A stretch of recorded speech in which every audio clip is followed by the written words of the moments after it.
And we're back with more Turnabout Legacy. As we stopped last time, we were about to listen to Mr. Winner's winning deduction, and we're ready. Let's do it.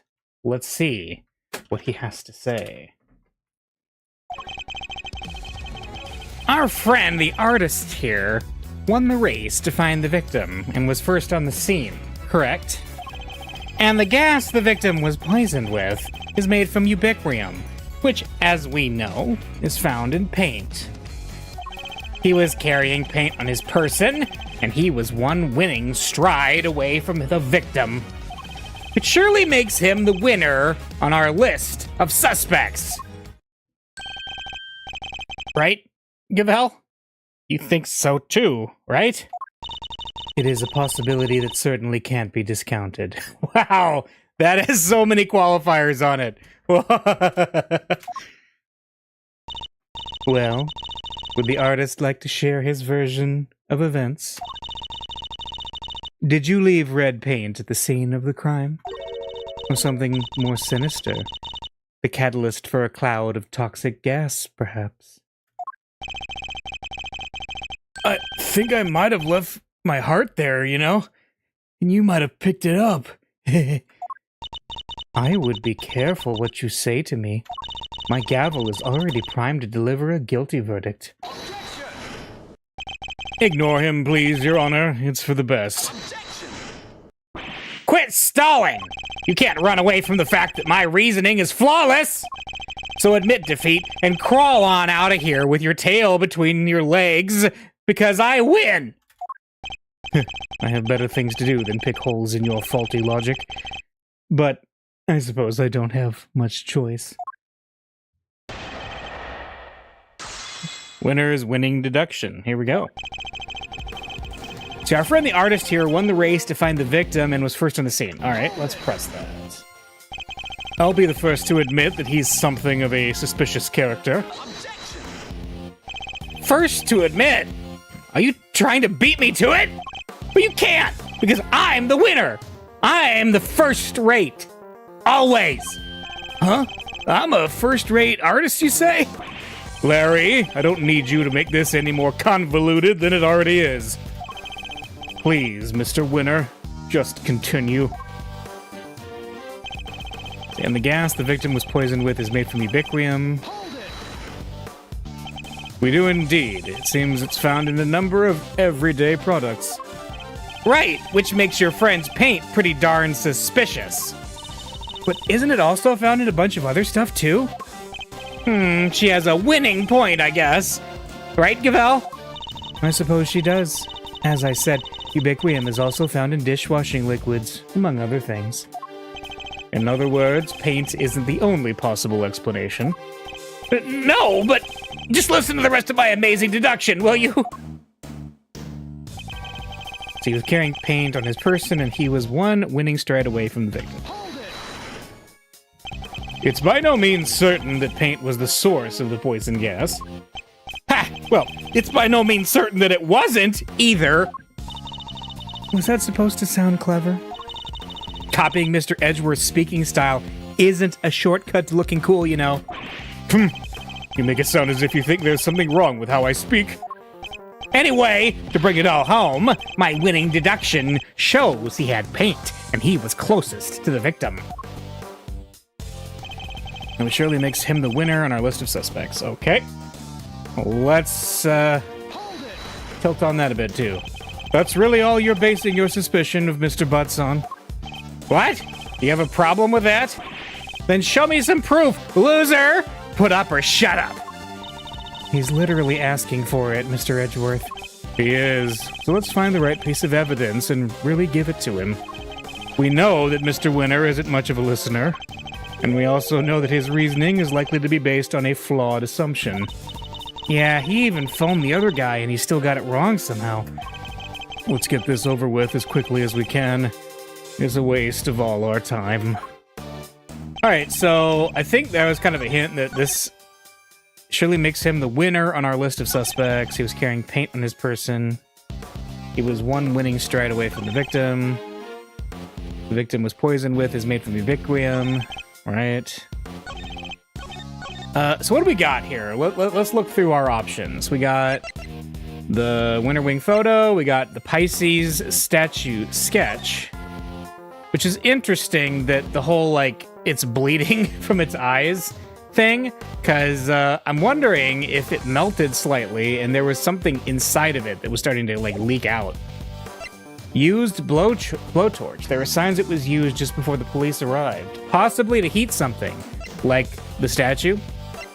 I feel like we're probably several steps ahead of where the game wants us to be with these conclusions, but still. Luminous cloth. Poison gas ingredients. The gas was produced when bright red ubiquium and pure white asphyxium were mixed together. So ubiquium is bright red. That's interesting. So there's bright red coming out of it. Yeah. Oh, yeah. Statue's eyes just bleed sometimes. Don't read too much into it. Listen, it was probably a divine Easter symbol, and we should be okay with that.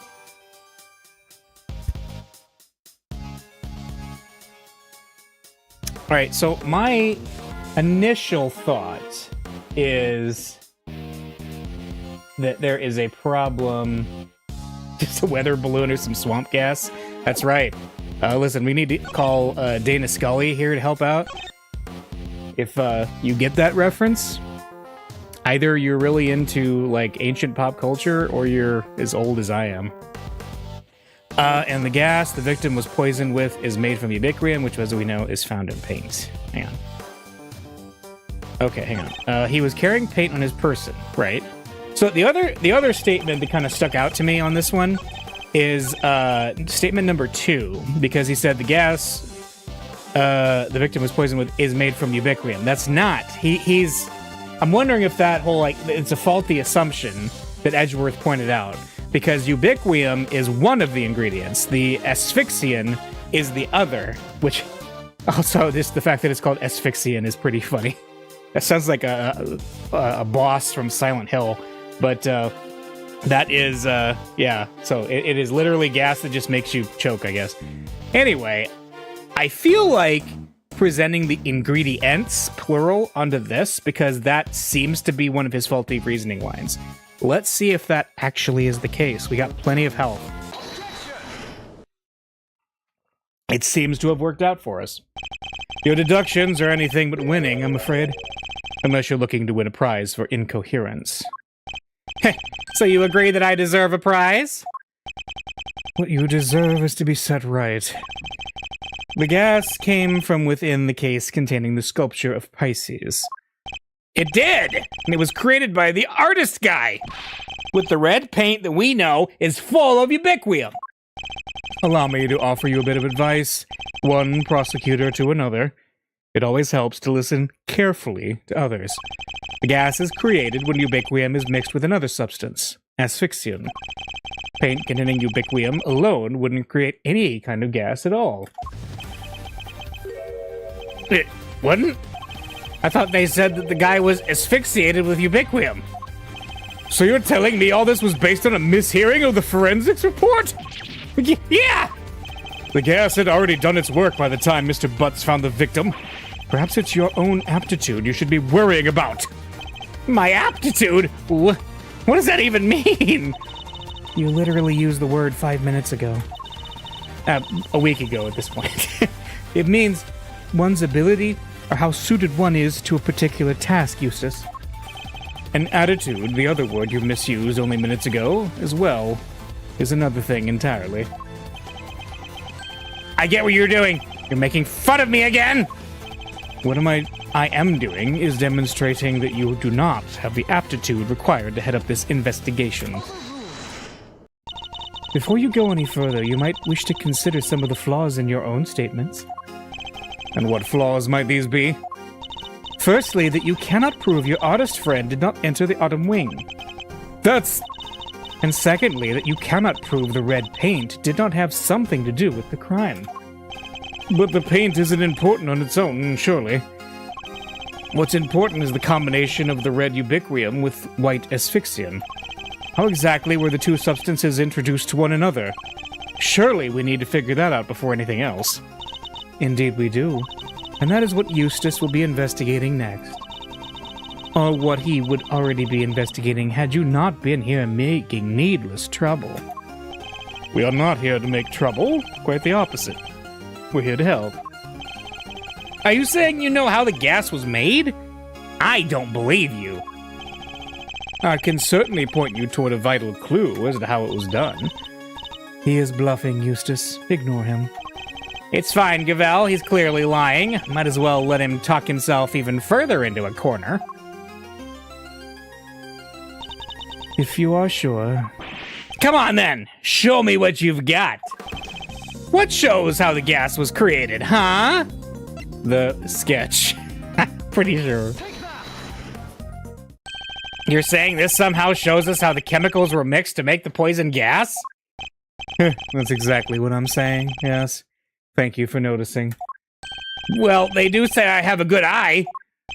The red tear, as Mr. Butts saw, that was the ubiquium. Wait a second. You're saying the statue cried the stuff out? Wait, so our culprit is some kind of evil spirit? How much time am I going to have to waste taking him through this step by step? The red tears alone would not have been enough to create the gas. They must have mixed with something else inside that case. What? What evidence do you have that that's what happened? The evidence is right there in the sketch I just showed you. I need to point out the part that shows that the two liquids had mixed together. Well, Okay, so the other substance is white. So... is it the puddle down here? Because... it seems like that. Let's see. Okay, I think so. Observe the pool of pink liquid beneath the Pisces statue's glass case. This clearly shows that the two chemicals mixed. Wait, I don't get it. How does that prove that some ubiquium mixed with some asphyxiant? We have an artist with us. Why don't we ask him? Larry, you claim to be something of a painter. I imagine you have some experience mixing colors. I'm something of a painter myself, says Norman Osborn in the background. What happens when you mix red with white? You get Mia Fey getting murdered. Oh, too soon? Don't treat me like a dum-dum, Edgy. I did graduate from junior high, you know. Any idiot knows that red and white make pink. I mean, there's variations. You got your rose pinks and your baby pinks. That will be more than enough, thank you. Do you see what I'm getting at now, Mr. Winner? Oh, I think I do. Ubiquium is red, asphyxiant is white. Mix the two together, and you get pink. That's what the pink liquid is. Yes, very good. We got there in the end. Yes. Interesting. I think you finally convinced him. Oh. Mr. Edgeworth, you have raised a possibility, nothing more. We cannot know for sure that this shows the result of the two chemicals having mixed. And besides, the sketch you are attempting to enter as evidence was drawn by a suspect. How can we possibly hope to rely on its veracity? Hey, I drew everything exactly as I saw it. A true artist never lies or embellishes the truth. Forgive me, but I did not ask you for your opinion. Oh, she's a cold one. But I like it. You may rest assured, Your Honor, that I mean to prove my theory to all of our satisfaction. It may not be wise to jeopardize your position any further, Mr. Edgeworth, especially as there is another question to which you have yet to provide a satisfactory answer.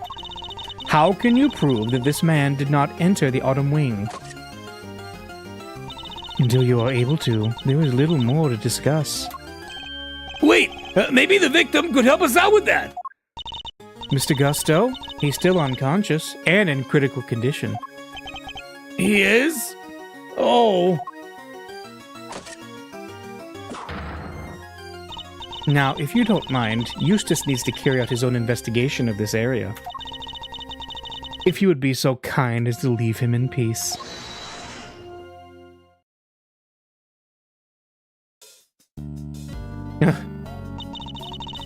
For the presiding judge's sake, I pray to the goddess that you need not ever be summoned to testify. Now then, is there something you wish to say, Mr. Artist? If you could just hold that pose for a moment there, Miss Ice Queen. I am Justice Verity Gavel, and I would be grateful if you would dispense with the childish epithets. Oh, finally she tells me your name. Nice to meet you, Verity. Name's Laurice Donim, but you can call me Laurice. If you could stop wasting the court's time, Mr. Donim. Oh, yeah. Sorry, it's just... there's something I forgot to mention. The door was locked. I tried to open it, and then the old guy came tumbling out. It does appear that the door can be unlocked from the inside. However, that does not necessarily mean that it was locked at the time as you claim. Without proof, your statement carries little weight, I'm afraid. Well, as it happens, I can back our pal here up on that. What? Yup, we tried to come in here too, but it's just like the guy said, it was locked up tight. Ain't that so, Miles Areno? It is. I distinctly remember how it went. Yeah, way too late for that. Yeah, Larry has been a witness many times and will be in the future, too. So, Winter Wing.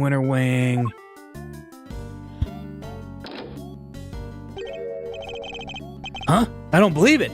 It's locked. The gallery's open for biz, but the Wonder Wing's off limits? What gives? Prior to the incident with the gas, it was not possible to enter this room from the outside. And what is to say that your suspicious friend was not in here with the victim the entire time? The fact that he didn't suffer the ill effects of the gas. Search him for a gas mask if you like. I doubt you'll find one. I see. Then I suppose we'll have to take you at your collective word. Huh? That was a little too easy. Well, Judge Gavel, do you accept that Mr. Butts is no longer a viable suspect? And that once again, Mr. Winter's deductions have fallen short of the mark? What are you talking about? I just need some more information, that's all. You can't blame a guy for being a little hasty with his deductions. You know, it's not cool for a prosecutor to be saying stuff like that, right? Very well, then perhaps we should call our next suspect. Mr. Donim, you may step down from the stand. Huh? Go, you mean? But I was enjoying our time together, Verity. Let me stick around, please. Overruled. Show no mercy. Squish my heart into a goopy mush. I love it. Who exactly is this next suspect? The pharmacist, Delicious Scone. Your artist friend may have struggled to lay his hands on a bottle of Infesticide Ultra, but someone in her line of work would surely have a better idea of where such a thing might be acquired. The court hereby calls for a 10-minute recess. Eustace, we will go and fetch the suspect. Your winning smile will bring her running, I'm sure. My winning... of course, Gavel! Let's go get her at once! Hey, Detective Flatfoot, you carry on investigating while I'm gone, okay? Sure. Is it possible? Could Judge Gavel have suspected Miss Scone from the start? Now that you mention it, she wasn't helping Mr. Winter like she usually does, huh? What exactly is your angle here, Judge Gavel?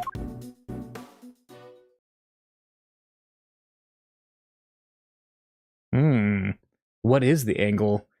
Says the to be continued. Which we will save, of course, but we will continue right away to Miss Scone's testimony.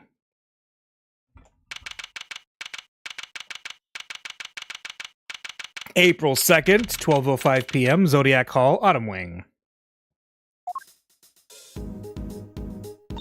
They sure are taking their time. I thought this was supposed to be a 10-minute recess. Heh, sorry to keep you losers waiting. But wait no longer. I won the race to find Delicious Scone, and here she is. Hello, dears. This lovely young man said you wanted to speak to me. Delicious Scone, purveyor of the most wondrous wares a pharmacist can offer, at your service. Delicious to my pals. and even Miss Delicious to some. You can call me the winner, and I'll call you whatever I want. All right, Winnie Pooh, whatever you say. It's lovely to meet you, dearie. So much for call me the winner.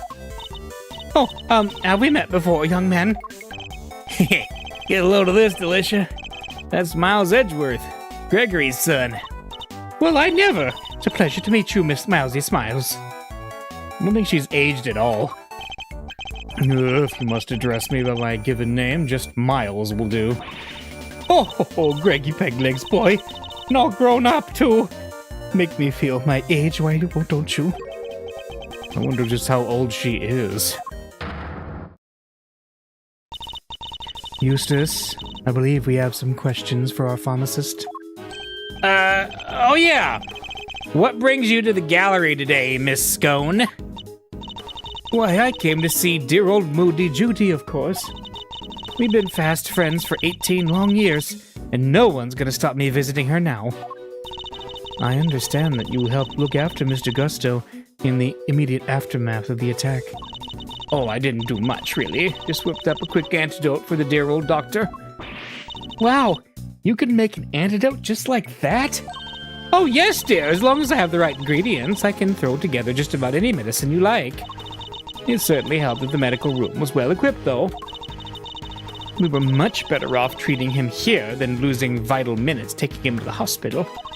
Anyway, we did what we could. The rest, well, that's up to him. And do you know the victim, Miss Delicious? Oh, yes. Well, sort of. It's been 18 years since I last saw him. Apparently, he's famous these days, one of the best confectioners in the world. Or so they say. Interesting. So, he's a well-known public figure. Oh, yes, dear. He was on the news and everything. Confectionery crafting king of the world, they said. Wow. Well, the old dog really went to Jingfa and upped his game, just like he said he would.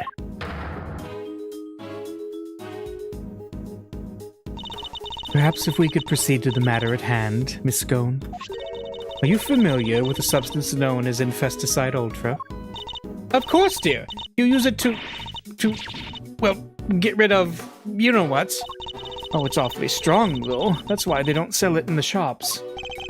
Might I ask what you mean by you-know-what? The little blighters that frighten the life out of poor innocent ladies like yours truly, that's what. Ghastly little creatures, running around people's nice, clean kitchens and terrorizing them. Oh, I get it. Those. Thank you, Miss Scone. One more question, if you don't mind.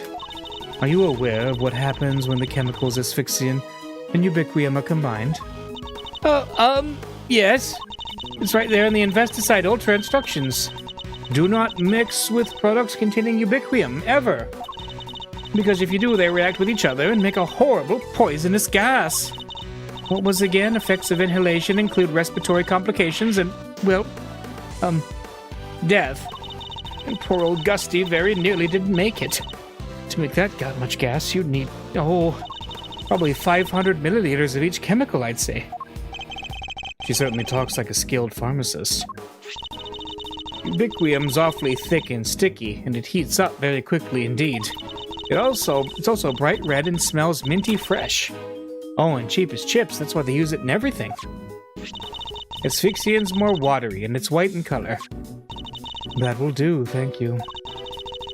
You are clearly well informed, Miss Scone. Well, as I should be, dearie. After all, Infesticide Ultra is made by the company I work for. Oh, but before you get the wrong idea, they don't go around handing out free samples. As I say, it's awfully, terribly dangerous. You couldn't buy it even if you wanted to. Yes, Miss Scone, very interesting indeed. I think that tells us all we need to know. Strange, I thought she suspected Miss Scone. But something in that smile makes me wonder if she has some other angle in mind. What is it, Detective Flatfoot? Any developments to report? Yes, sir.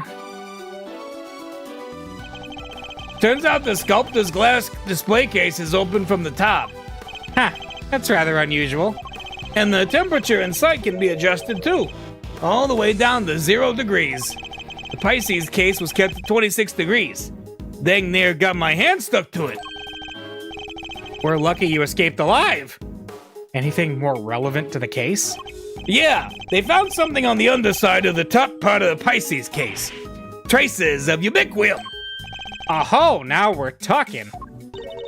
That's odd. If there was ubiquium stuck to it, it should have stayed stuck. After all, at 26 degrees, it would have been frozen solid. It would, huh? So, how did things wind up as they are now? I think Kay might be able to help us figure out just that. Or at least, Mr. Thief might. You guys are that desperate to get on my good side, huh? Fine, I don't know what the heck you're talking about, but take it away! Can't believe I'm taking orders from this guy, but whatever. Anything for the truth.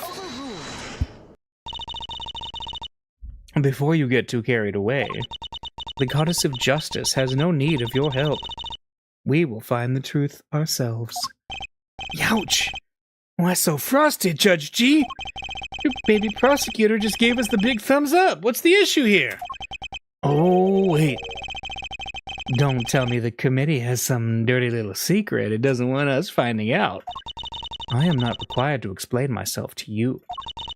But if you feel that you absolutely must participate in the investigation, perhaps you can prove to me that it will be worth our while to keep you around. What exactly does she have in mind here? Who triggered the release of the poison gas? If you can answer this question, I will consent to your participation in the investigation. You heard the lady, Smiles. Somebody opened the Pisces case and let out that gas.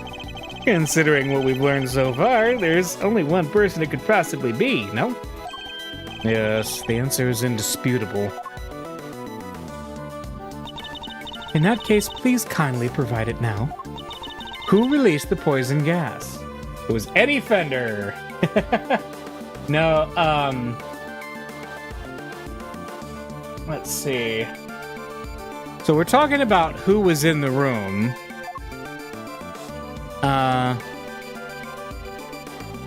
Let's see. The greatest prosecutor ever to prosecute, according to himself anyway. In actual fact, his relationship with logic is tenuous at best. I love it. Let's see, Verity Gavel. So we're kind of down to the involved parties. So we have Judy Bound. We have Delicious Scone, who's still age question mark. We have Laurice, who we know it's not him. And we have Carmelo Gusto himself. So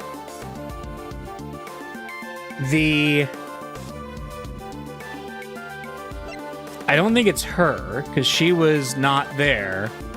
So the only person I think it could have been is Carmelo Gusto himself. Of those four. Because Judy was not there either. Yeah, let's see. I think it's Carmelo Gusto. The victim, Carmelo Gusto, is the only person to have entered the Autumn Wing. Thus, only he could have opened the case. Correct. That appears to be the only logical answer. Very well. I will permit your participation in this investigation to continue. However, if at any point I feel you are contributing nothing of value, you will be removed. Immediately. Understood. Even if Mr. Gusto did open the case, we still have no idea why. Alright, Mr. Edgeworth, tell me what you want to see. Let's use the data we've collected to recreate the scene before the poison gas went off.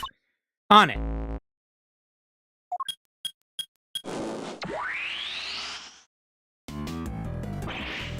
Eek! Don't scare me like that! So this is what you were talking about, your Mr. Thief.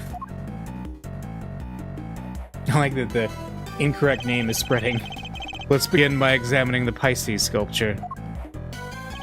There was a generous amount of ubiquium frozen to the underside of the top part of the case. Yeah, which is what's keeping that lid on real tight. The actual glass lid is all cracked though, right?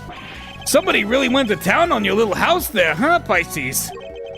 And do we have an idea of how the glass lid might have been come to be so cracked? Well, it doesn't look like the outer-facing side of the glass suffered any damage. I see. So we have a cracked piece of glass that we know was ice cold on its inner-facing side. And we also know that it wasn't damaged in any direct way on its outer-facing surface. Thoughts? Ice cold. Makes me think of the way you glare at people, sir. Cracks. Makes me think about those deeply etched lines on your forehead. It was cracked by heat expansion. Applying heat to ice-cold glass from outside the case will crack it. Well, I appreciate the science lesson, but why is it all heat-cracked in the first place? I think they just went to insult him first. Why indeed. A heat-cracked glass lid lined on its underside with frozen ubiquium. You look like the cat that got the cream, Mouserino. You know what happened, don't you? I certainly do, and what's more, I know how Mr. Gusto opened the case. What? But you didn't give me a chance to figure it out first! It would have been quite the wait. Well, don't keep it to yourself, Edgeworth. I want answers. How did Mr. Gusto open the case? With the blowtorch. That had to have been it. The blowtorch showed signs of having been used recently when it was found here in the Autumn Wing. I think it's likely that it was used on the glass lid, causing it to crack. A blowtorch? Who uses a blowtorch to open a glass case? Oh, I get it. Mr. Gusto was trying to melt the frozen ubiquium so he could open the lid. Indeed. Yeah, you beat me to the answer by a second. But we'll see who wins in the end. Don't try and tell us you nearly had it. You didn't have a clue. Nah, it was Edgeworth making things hard to understand. Okay, would you mind updating their recreation so that Mr. Winner can follow along too? Sure, just for him. Alright, here goes.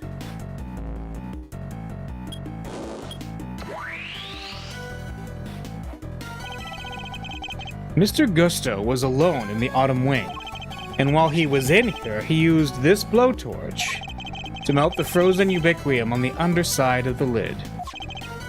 Uh-huh. And? As the ubiquium melted, it mixed with the asphyxiant that was already present inside the glass case, thereby producing our poisonous gas. When Mr. Gusto had finally managed to open the lid, he would have released the gas and poisoned himself. He made it as far as the fountain room, where he collapsed. Okay. So he opened the case, and out came the gas, huh? It seems we got there in the end. But why the heck-a-doodle-doo did he want to open the case in the first place? I'm not sure. In fact, we don't even know what his ultimate goal was. I'm thinking he might have come here for the same reason I did. To check out not the Autumn Wing, but the Winter Wing. Huh? You remember, right? I thought this was where the Winter Wing was when we first got here. Caught you out too, did it, my little Eddie Lumpkin? I was ever so confused. What with it being where Chillywinks' room was all those years ago. There's even the same little tree in front of the blessed door. Who wouldn't be all at 6s and 7s, eh? Did everyone involved with the IS-7 incident make the same mistake? I think we need to go and take another look at the Winter Wing. Time to see how quickly I can convince Mr. Winner, I suppose. Eureka! Ladies and gentlemen, I have the answer. The answer to what, exactly? The man was gonna end it all. A dramatic exit stage left, sort of artsy-fartsy farewell. Have you been listening at all this whole time? At my level, I barely need to listen to a word. And I still understand exactly half of what's going on. Perhaps I can explain a few of the finer details to you later, Eustace. Winner's prerogative. Winner's? Sure. Thanks, Cavell. Thank you indeed. I find it's always best to leave things like child wrangling to a professional. In the meantime, don't you have something to tell Mr. Edgeworth and his friends? Oh yeah! I totally forgot. What is it now? I took the liberty of investigating our friendly pink pharmacist here. Or rather, I had one of my underlings do it for me. That's nothing to brag about, you know. Shut up! Can't you see I'm talking? Anyway, let's put a pin in my suicide theory for now. Yeah. I have something more important to tell you. It was Miss Delicious who set up the poison gas trap.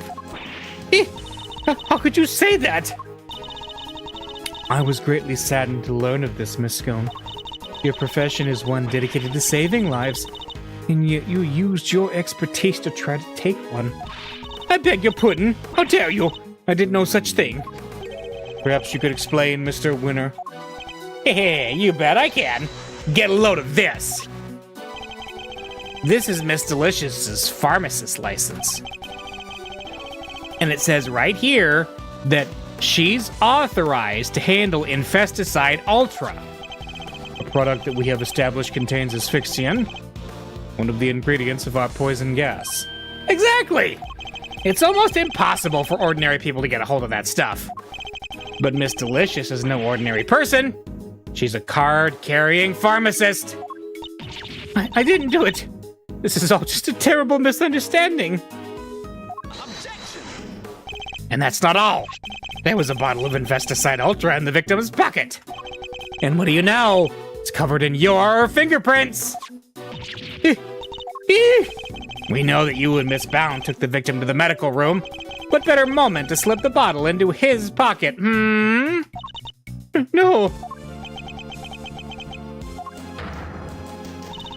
There was only one person on the premises licensed to carry Infesticide Ultra, and that was you, Miss Scone.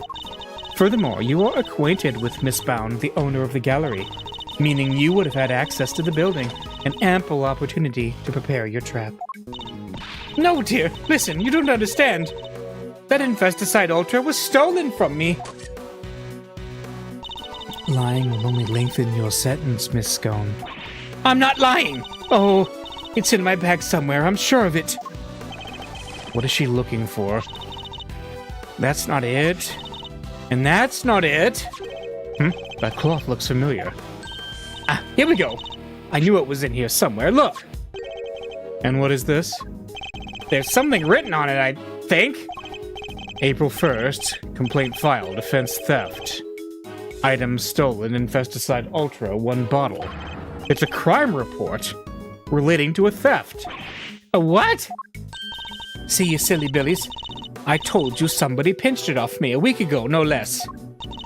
By which you mean to say that it was not in your possession at any point today? That's exactly what I mean to say. I think the bottle you found might be the one I lost. I always have some in my medicine bag, just in case, you know. And I'm supposed to keep my bag locked up tight, but, well, I'd forget my head if it wasn't screwed on. And now, thanks to silly old me, someone's gone and mixed up a cloud of poison gas with the stuff. I see, but why on earth would you carry such a hazardous substance around with you? Like I said, just in case. You never know when one of them might appear. You mean the ghastly little creatures that run around in people's nice clean kitchens type of them? You could just roll up a newspaper and whack! One and done. Scavel, what do I do now? Of course. I think perhaps it might be wise to confirm the authenticity of the crime report, just to be safe. I can't hurt to verify Miss Scone's story, after all. She may be lying to us. Good idea. All right, I'm gonna go give the precinct a call. Don't go anywhere. So Miss Scone might not be guilty after all. Indeed, she really were the one who set up the poison gas trap. See, murderers can't carry poison without a license, so the judge is clearly correct here. Well, yeah. I mean, come on. It's illegal to murder people, so, you know, obviously this wasn't even an attempted murder. Then I highly doubt she would have used a method that directly implicates her. So who do you think did it, Smiles? Someone with knowledge of the victim's likely behavior, and the time and the means to prepare. 2 factors which point to one very specific person. Oh yeah? And who might that be? Don't leave us hanging, big guy. Who had the means to steal the Infesticide Ultra and dress one room up to look like another? Judy? Said she owns the place? I mean, isn't that obvious? I don't know. It feels obvious, but it also feels like a trap. I don't know. Let's try it. Surely only Miss Bound, the proprietor of these premises, could possibly have prepared it in such a way. We'll need some solid evidence to support such a theory, nonetheless. So it was her, huh? Strange. Like he already knew. Nice shooting, Mazzarino! I might have to make that associate position a permanent deal. That is not what I was hoping for. I'm back! With results! The police have confirmed that the theft really was reported and logged. Which means we may have been a little hasty with some of our conclusions, team. You mean that every single one of your conclusions proved to be hogwash? Yeah, no, I mean, we're only just getting started. Oh, then what's our next move? Well, first, we need to go and talk to Miss Bound. And then? And then, I'll think about what to do after that. Eustace. Mr. Gusto's real destination appears to have been the Winter Wing. Perhaps it would be worth having someone investigate that room more thoroughly. Oh yeah, we should totally do that. Flatfoot, go investigate the Winter Wing. Yes, sir. Gaval, we're gonna talk to Miss Bound. Very good, Eustace. We'll join you if you don't mind. April 2nd, 1:35 p.m. Zodiac Hall. Fountain room. I like his on the phone, Eustace's on the phone pose. It's great. All right, you have your orders. Go talk to Bound for me. Hey, Mr. Winter, weren't we gonna go talk to Miss Bound ourselves? Sure, but I thought, why not let the grunts handle the grunt work, you know? Means I can just sit back and wait for their report. A winning strategy! You spoiled little... He's so exhausting. I need to take a break. Huh? There's something in the fountain. Eee! Oh! Yeah, it's a body! What on earth? Order in the court. Somebody call forensics. Bad news, sir! Real bad news! Order? I will have order, detective. The ice sculptures in the Winter Wing! They've all melted! Just like it happened 18 years ago. And who is this? What? Did? Huh? Say? He can't even join in correctly.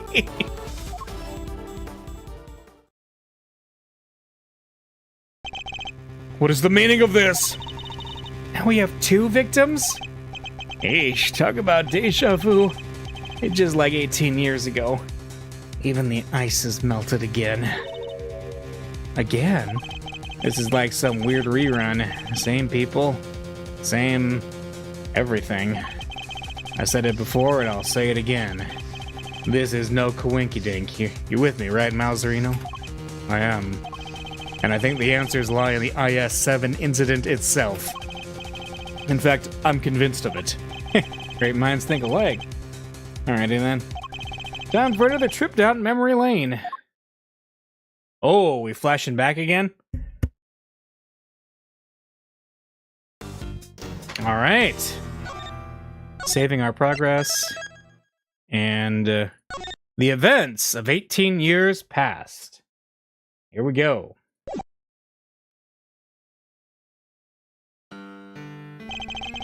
I still can't believe the IS-7 incident was Gregory's last case. Or that it's been 18 long years since. A murder at a confectionery contest, and one of the participants, no less, Artie Frost.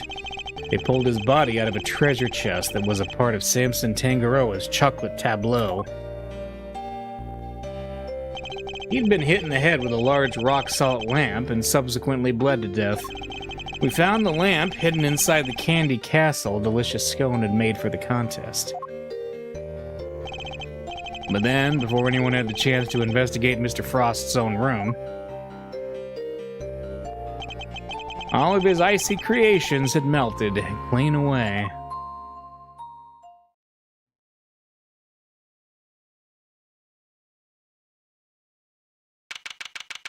All right, December 24th, 9:05 p.m. Contest venue, Fountain Room. All of Mr. Frost's work destroyed. Mr. Von Karma wasn't very happy. He told us to get out and in no uncertain terms. So what do we do now, Mr. E? Can't believe he just up and kicks us out. Von Karma's a total jerk. Now, Eddie. It was always the job of the police and the prosecutor's office to investigate the scene. Yeah, but he didn't have to talk to us like that. Who cares if we're cops or attorneys? We should all be working together to find the truth. You can't assume that everyone's aims are the same as your own. You may wish to expose the truth, but others might prefer to accept things at face value. Which way of thinking is right will depend on the person. But what if somebody innocent ends up behind bars because no one managed to uncover the truth? It can happen. We're all human. Police and prosecutors included. Which is why defense attorneys exist. Our job is to help people in just such situations. To be friends to the friendless. Friends to the friendless?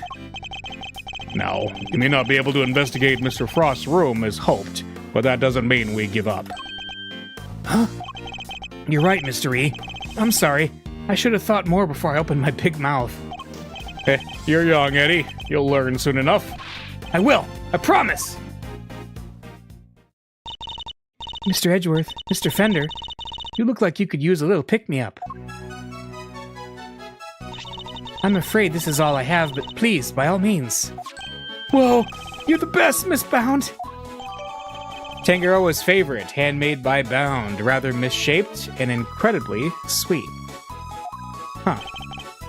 Thank you. A little sugar boost might actually help, although these are a little too sweet for my liking. And a little uniquely shaped. I'm sorry if they're not to your taste. No, wait, they're great. They're so sweet.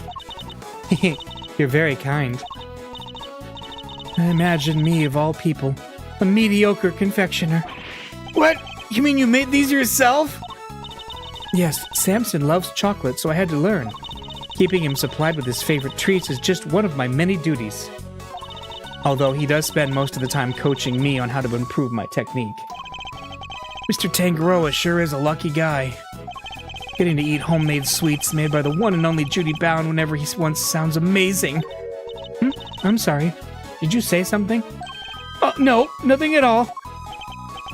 Dear sweet Eddie, you really do still have a lot to learn. It seems you're quite committed to the work you do for Mr. Tangaroa, Miss Bound. Of course. What right would I have to stay here otherwise?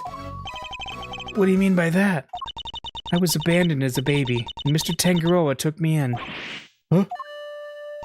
That's right. One snowy Christmas Eve many years ago, he found me on the steps of this very mansion. He saved my life and became the father I never had. I can never repay him, so my work for him is the least I can do, and I'll be here for him for as long as he needs me. That's the most beautiful thing I've ever heard. I must be getting old. I'm welling up a little myself. You think today is Christmas Eve, and I can't even give him his present in person. I'd do anything to save him. Anything! Please, if there's something I can do to help, just say it. We're very grateful, Miss Bound. Perhaps you could help us by answering a question. Did you know the victim? Not very well, I'm afraid. Oh, but if you wanted to see some of his work, I have a picture of the sculptures he made for the final.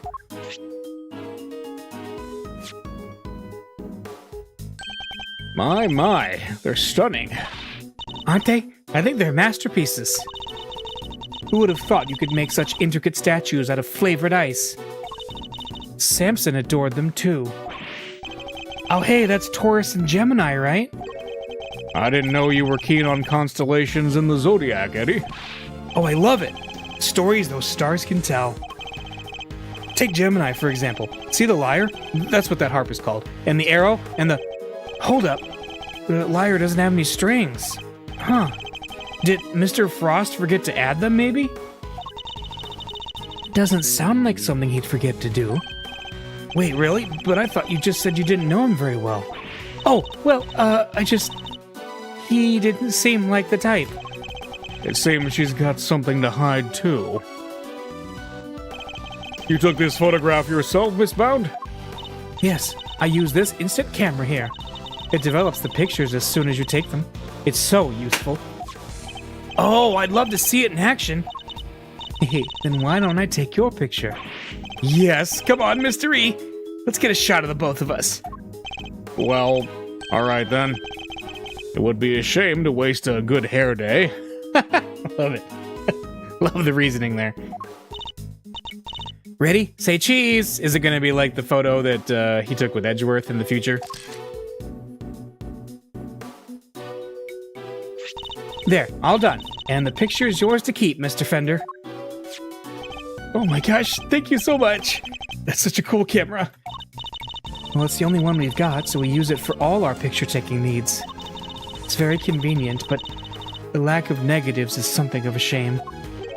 So there aren't any negatives for us to reference, huh? I assume Mr. Tangaroa used this camera during the contest? Yes, you assume correctly. He used it for some work-in-progress pictures of his seascape, and later to take some photos of the other contestants' works. But didn't you take a picture of the body when you discovered it? And didn't you discover the body while the judging was still underway? Yes. Samson wanted pictures of all the entrance-completed rooms, but the film ran out just as he finished photographing Mr. Gusto's work.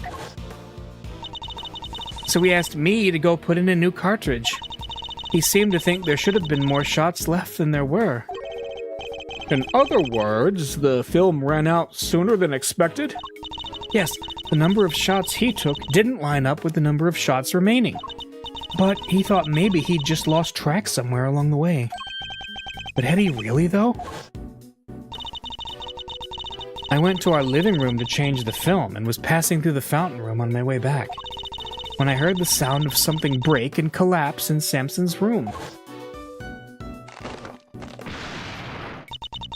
Samson, are you in here?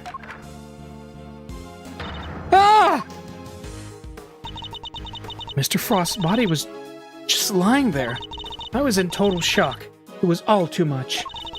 But I remember I called the police, and then I went to tell everybody else. And the camera, it's been with me ever since. I see.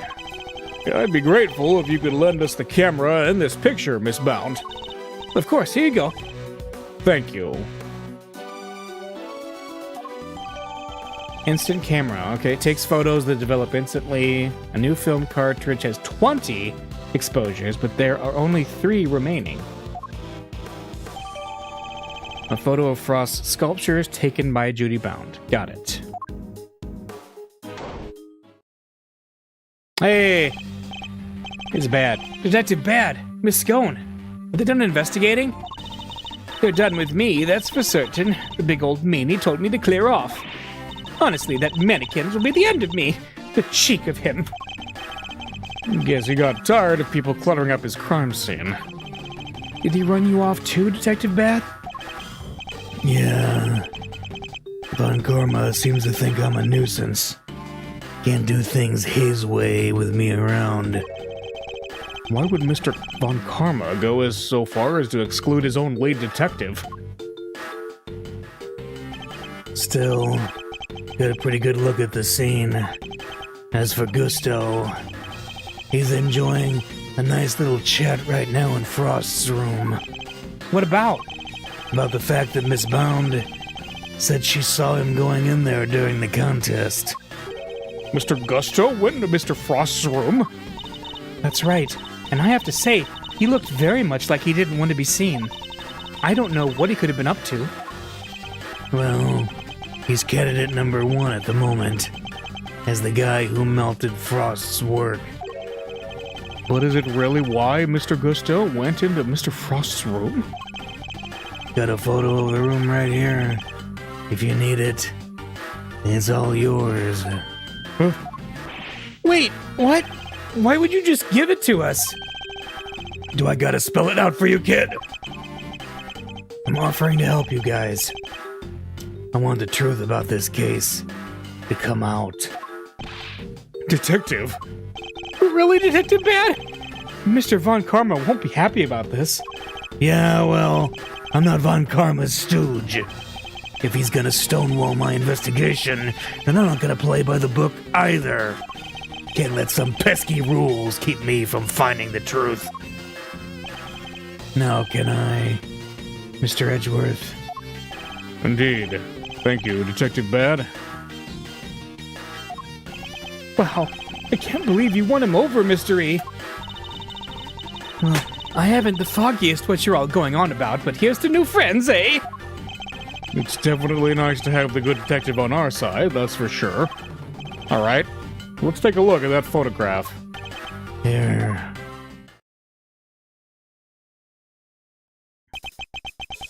This is what Frost's room looks like right now. Yikes! There's nothing left of his flavored ice sculptures but puddles. The floor appears to be completely covered in a pale blue liquid. I should compare this with the photo I just borrowed from Miss Brown. I assume that the unplugged power cord has something to do with all this. Yeah. Once that was out of the socket, the display cases lost power, and up the temperature went. I like that the dialogue box went up to the top so we could look at it better. That floor's got to be horribly sticky. It looks like they were all connected to the same power strip. Do you have any idea when it was unplugged? Nope. Still working on that. Those sculptures were beautiful. What a waste. You can say that again. I should have taken a few more bites out of them while I had the chance. So they tasted good? Did they ever? I've never tried ices so scrumptious in all of my life. Really? Man, I wish I could have had a bite. Well, scrumptious except for the salty bit, of course. That was unbearable. The salty bit? It's in the other photo you've got there. This bit, the harpy thing. Gemini's liar. Detective Bad did nothing wrong. He really did. He was a saint, right? He's a great guy. Wait, that's why it had no strings? Because you ate them? I didn't eat that much, you cheeky little devil. I told you, it was all horrible and salty. Miss Scone's statement added to the court record. Okay. The liar and the strings apparently were salty. Interesting. It's interesting that only one particular part of this one particular sculpture tasted different from the rest. And could somebody other than Miss Scone really be responsible for eating the rest of the strings? Did you notice anything else, Miss Scone? I come to think of it, I did. There was a funny little mark on Chillywinks' work. It was 2 little letters. Let me see if I can draw it for you. There we go. Yes, it looked just like that. PH. It's almost like a signature or something. Wait! I just knew Mr. Frost wouldn't have made that harp without strings. He's not the type to skip an important detail like that. I hope you don't mind me asking, Miss Bound.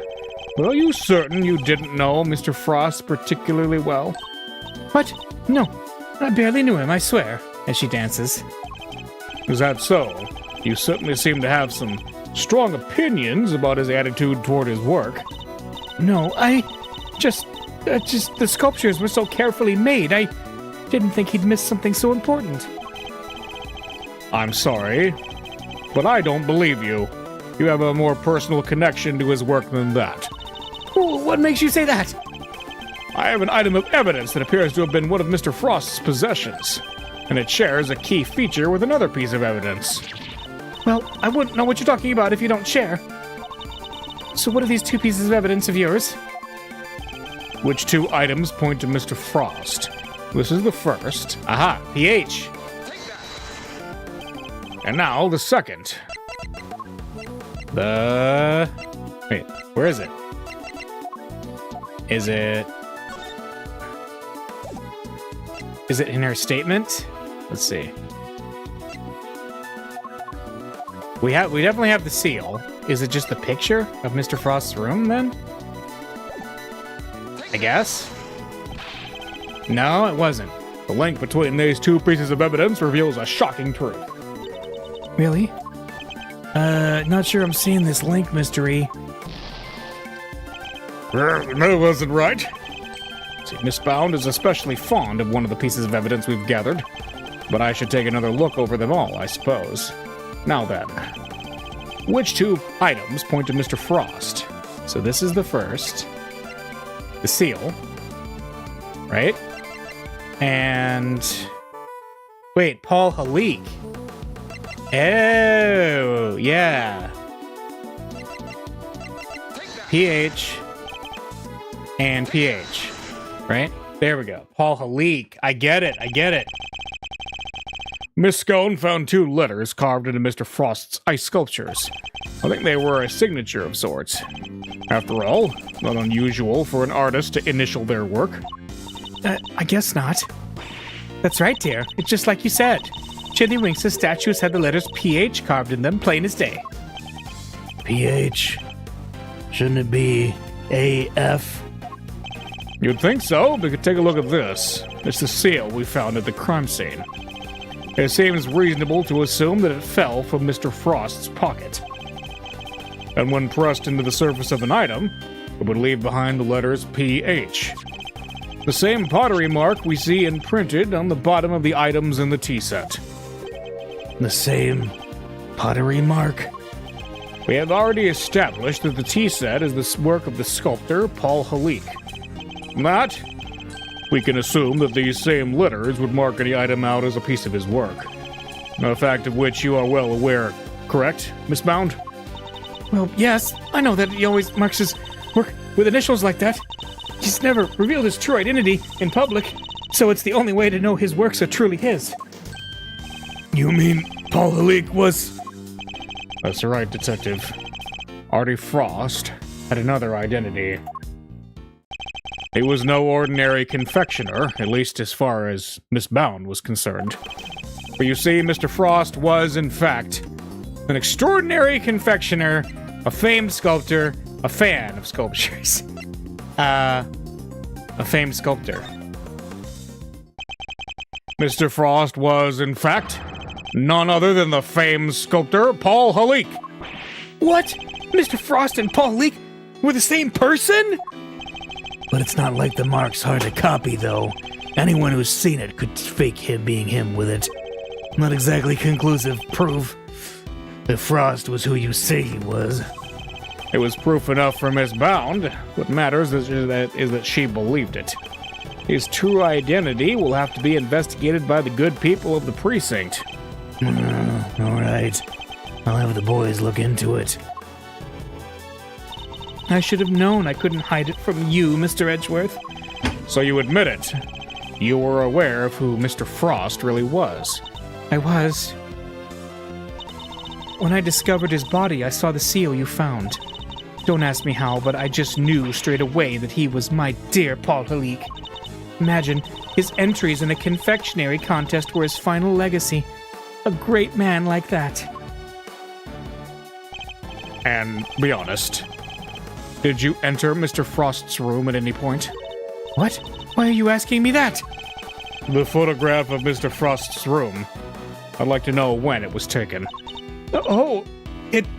I must have gotten it mixed up with the one Samson took during the judging. I'm afraid I find that rather hard to believe. You said yourself that the camera ran out of film during the judging, and that you've had charge of the camera since before Mr. Tangaroa had the chance to visit Mr. Frost's room.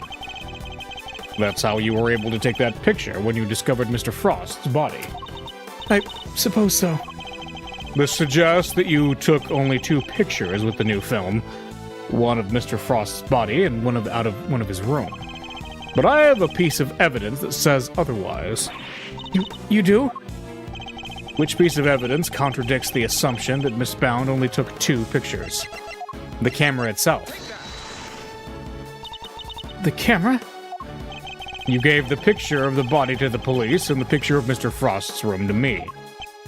Oh, and you gave us that picture you took of me and Mr. Edgeworth, too. 3 photographs in total, and yet the film cartridge in this camera only has 3 exposures remaining, out of a total of 20. You took more pictures, and I want to know what of. I'll need to see all the photos you took. Perhaps then we'll finally learn what you were really up to. I'm so sorry. I confess, I've been lying to you. These are all shots of Frost's room. I'm so sorry. Looks like she took pictures of his work from every possible angle. And when they were taken, the ice still hadn't melted yet. Wait! Don't tell me. It was you? It was. At least, I'm pretty sure it was. You are? Why? Well, you see, I'm a huge fan of Mr. Halik's work, as you know. I was petrified that they might be ruined. What with the investigation that was going on and everything. So I thought I should at least capture the sculptures on film for posterity. And how did that make them melt? I think perhaps I was so intent on getting the perfect photographs that I might have tripped over the power cord without noticing. My mistake? Are you sure? I didn't notice it at the time, but, well, how could I have been so careless as to cause the loss of his final masterpieces? That seems a little convenient to me. I'm not sure I believe it, but I'm not in a position to refute it either. I'm so sorry. I didn't mean to cause any trouble. Please don't worry about it. The important thing is that you told us the truth. What he said. No hard feelings, Miss Bound. Thank you. Mr. Edgeworth, picture is yours. Hope it helps. 2 photos, alright. Ah.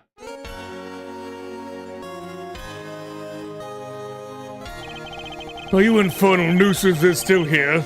You don't know when to give up. Linger for as long as you like. The answer is still the same. You are not part of this investigation. Whether we're part of it or not, we'll uncover the truth nonetheless.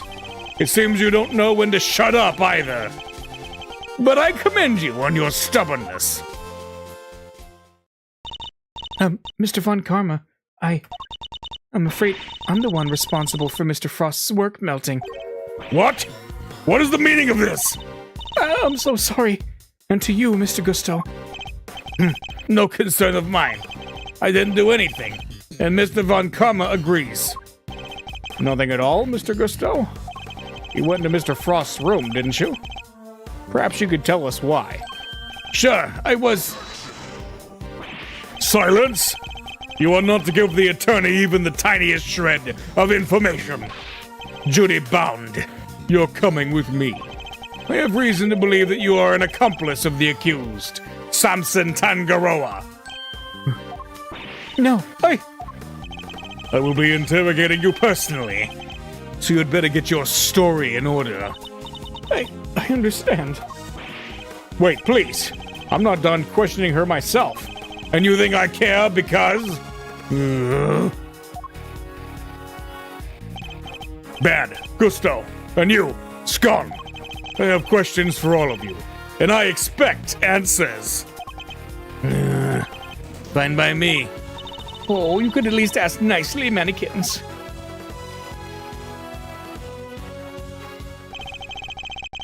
He took literally everyone with him. Indeed.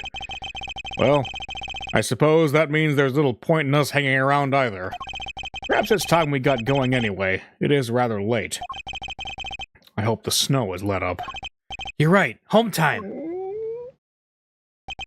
I guess my stomach's in agreement, too. All right. Let's go grab a burger before my own stomach starts grumbling, too. Yeah, sounds good to me. Let's eat up and rest up. We'll need to be fighting fit for tomorrow. We will indeed. And our first port of call will be with Mr. Tangaroa. To be continued. Oh, okay. Are we gonna stay 18 years ago? Yeah, interview with Mr. Tangaroa. Cool. Okay, I'm gonna take a very quick break and I'll be right back.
All right, and we're back. Let's go. December 25th, Christmas Day, which in Japanifornia is not that big of a deal. Almost like it is in Japan. But this definitely is in Japan. 10 a.m.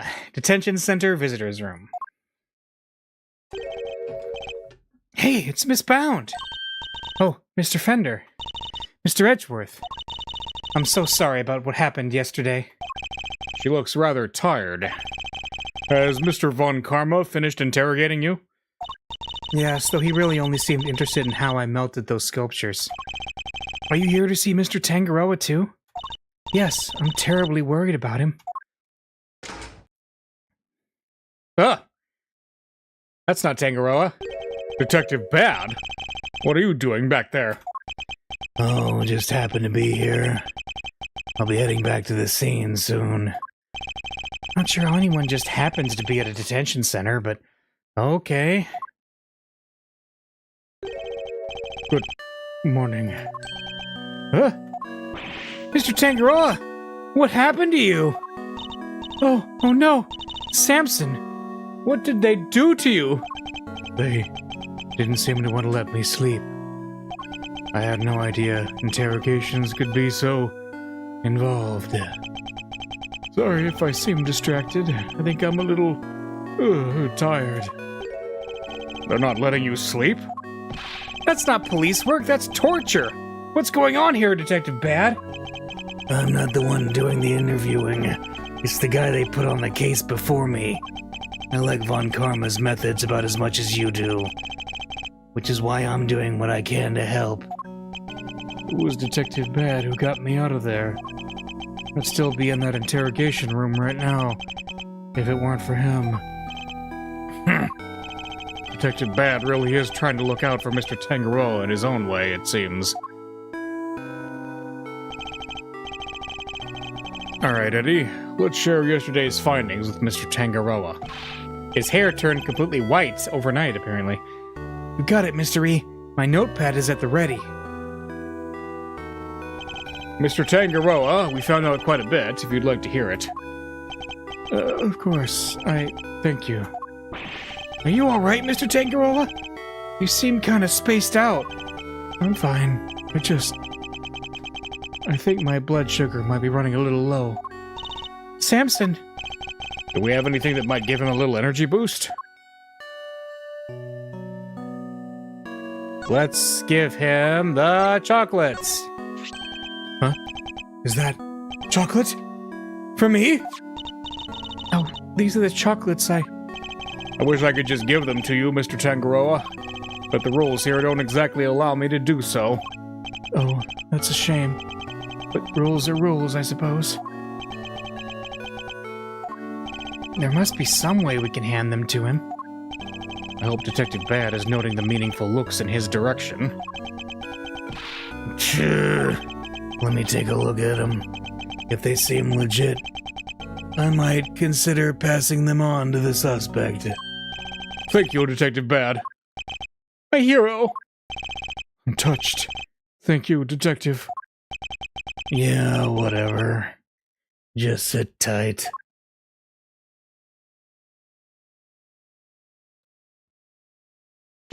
Here. You don't know how much this means to me. Yeah. Keep it down, will you? For both our sakes. Of course, Detective. I wouldn't wish to put your livelihood at risk. Now, to sample these treats.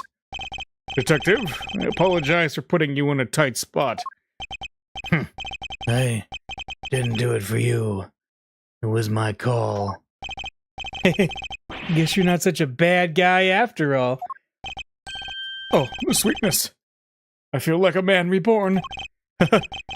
Were they your handiwork, Judy? Yes, how were they? Oh no. Feel them melt! Soft and smooth chocolate that'll comfort and soothe ear to ear. head to toe. Smile and savor the taste as it flows. Delicious. They're not exactly beautiful, but they're sweet and oh so flavorful. Thank you, Judy. I'm so glad you like them. And I'm glad you're back to your old self. My apologies, friends. The food they serve here is just so flavorless. Between that and the lack of sleep, I was about ready to collapse from sheer despair. Wow, is the food here really all that bad? Just the usual. French fries, ham sandwich, stuff like that. Yes, and yet I couldn't taste a thing. That's weird. Anyway, I'm heading back to the scene. Before you go, Detective, do you have any new information to share? Oh yeah, you were right about the victim's identity. Frost worked as a sculptor in France, where he was known as Paul Halik. Artie Frost was Paul Halik? I never would have imagined. Poor Mr. Halik. So the famous French sculptor wasn't a Frenchman after all, huh? This would all certainly explain why Mr. Halik was such a recluse and refused to show his face in public. He was busy working on his greatest masterpiece, apparently. Bunch of Zodiac statues. Guess he'll never finish them now. He never finished his greatest masterpiece? Nah. Seems he was making statues for each season, but he never got around to the winter constellations. The winter constellations? You mean Taurus and Gemini? So the two he made out of ice would have completed the set. Yeah, and now they're nothing but puddles. What a bummer. I'm so sorry. Oh no, Miss Bound. I wasn't blaming you. One last thing. Seems he had himself a bit of a spending habit when it came to his work. Every statue cost him millions to make, which means he was always strapped for cash. We're checking to see if there's any chance someone called in a debt. I guess not even famous artists are safe from money problems. Do you have any idea why he entered the confectionery contest? None. Guy didn't even tell his family. I see. Alright. I really gotta get going. I'll go fetch another guard. But I can't be hanging around here any longer. Understood, Detective. We'll see you again shortly.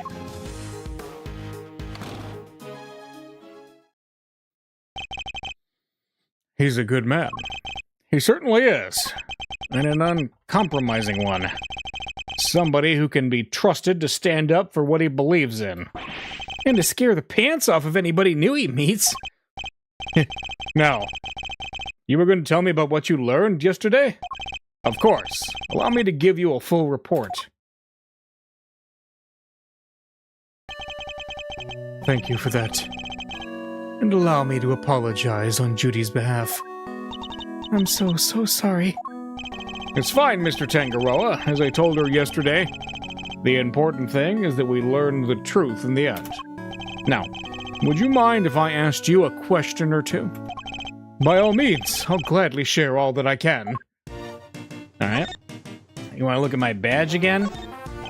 Thank you for agreeing to represent me. The set of scales on my badge represents justice and fairness, Mr. Tangaroa. If you truly are innocent, justice will be served. We will see to it that you get a fair trial. But until then, I'm going to need you to sit tight and trust me. I will, and I do. Thank you. Alright. Can we show him the camera? That's the camera I gave Judy for her birthday. Oh, I see. That explains why she carries it around with her everywhere. I was worried she wouldn't like it. I didn't know if it was maybe a little tacky. You can imagine how relieved I was to see her take to it so enthusiastically. Probably because it was a gift from you. But I suppose it'd be quite tacky to say so out loud.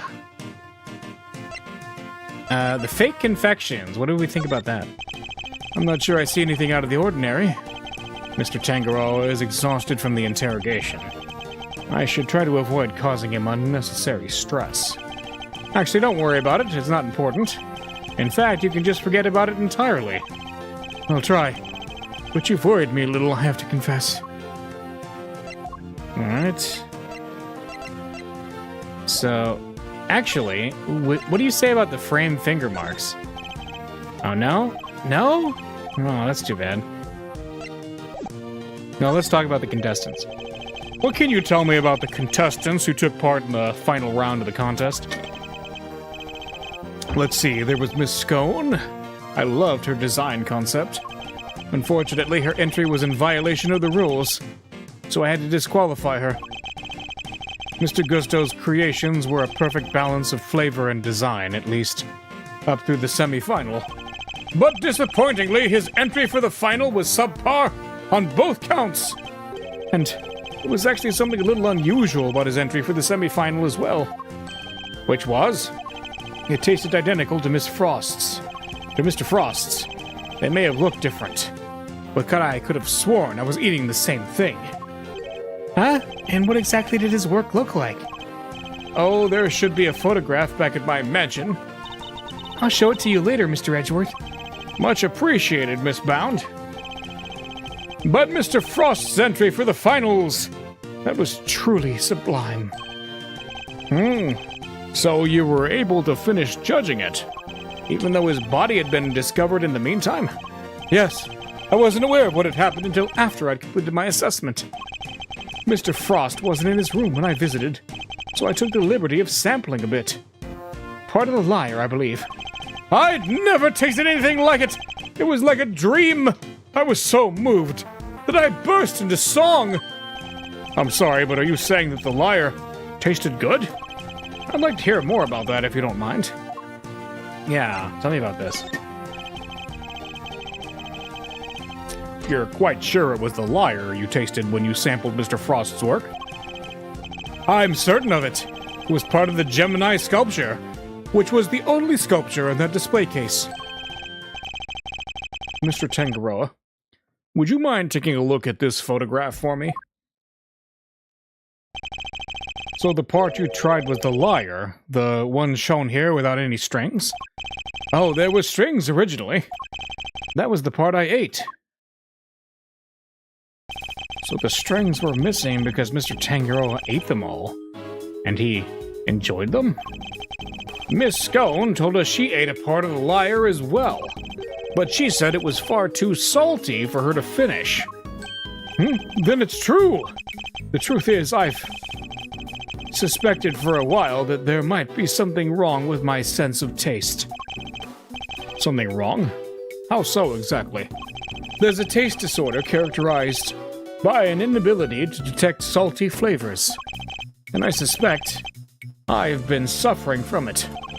I eat so many sweet foods on a daily basis that it took me a while to even notice. But there's no denying it now. That would explain why the food here seems so bland to him. What? But your taste buds are your livelihood.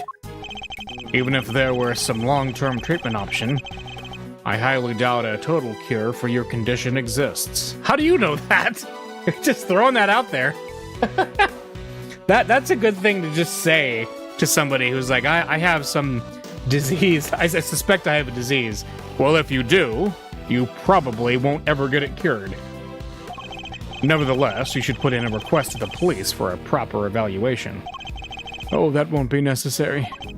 I have a recipe for a cure back at my mansion. You do? I do. You can take a look at it for yourself if you like. Samson, we can't show that recipe to just anybody. Judy, Mr. Edgeworth is hardly just anybody. He's my attorney, and I have no secrets from him. Yes, you're right, of course. If that is what you wish. Oh my gosh. Is Samson in the running for best client ever? What on earth is this secret recipe for a miracle cure that they've been hiding?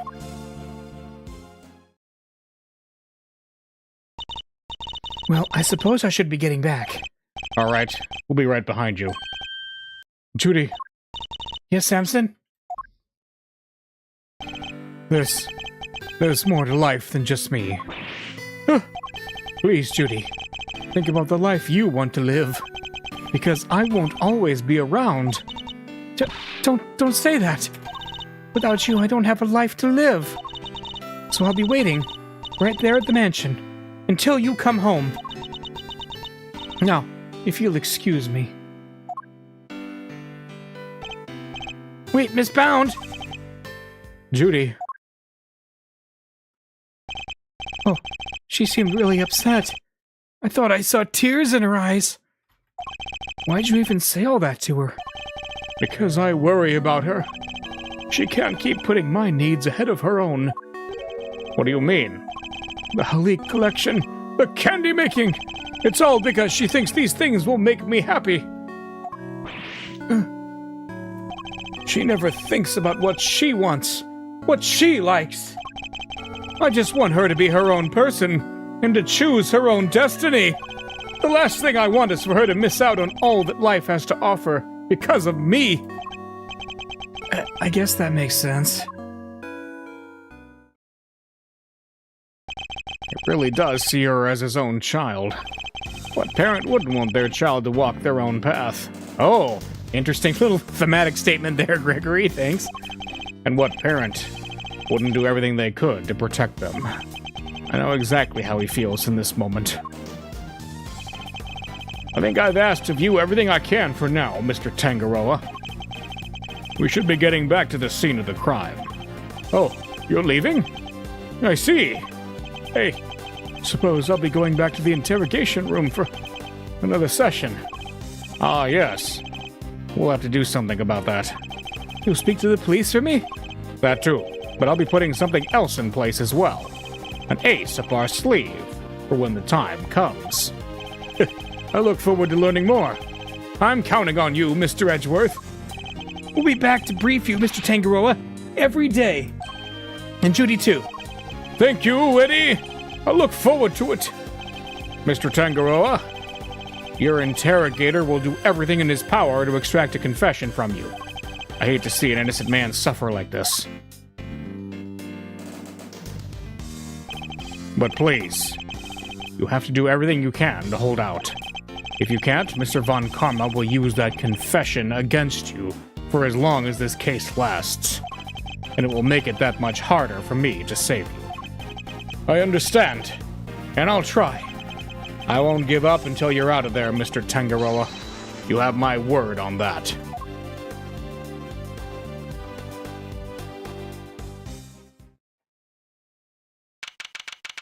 December 25th, 11:03 a.m. Contestant venue, fountain room. Okay.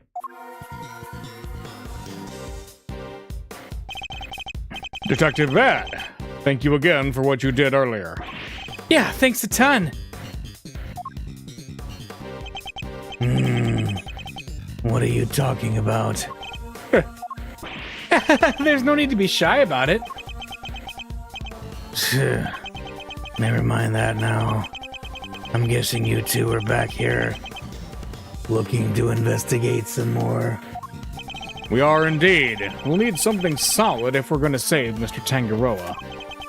Well, I hate to break it to you, but apart from this room, the whole place is on lockdown. What? But we need to see those other rooms.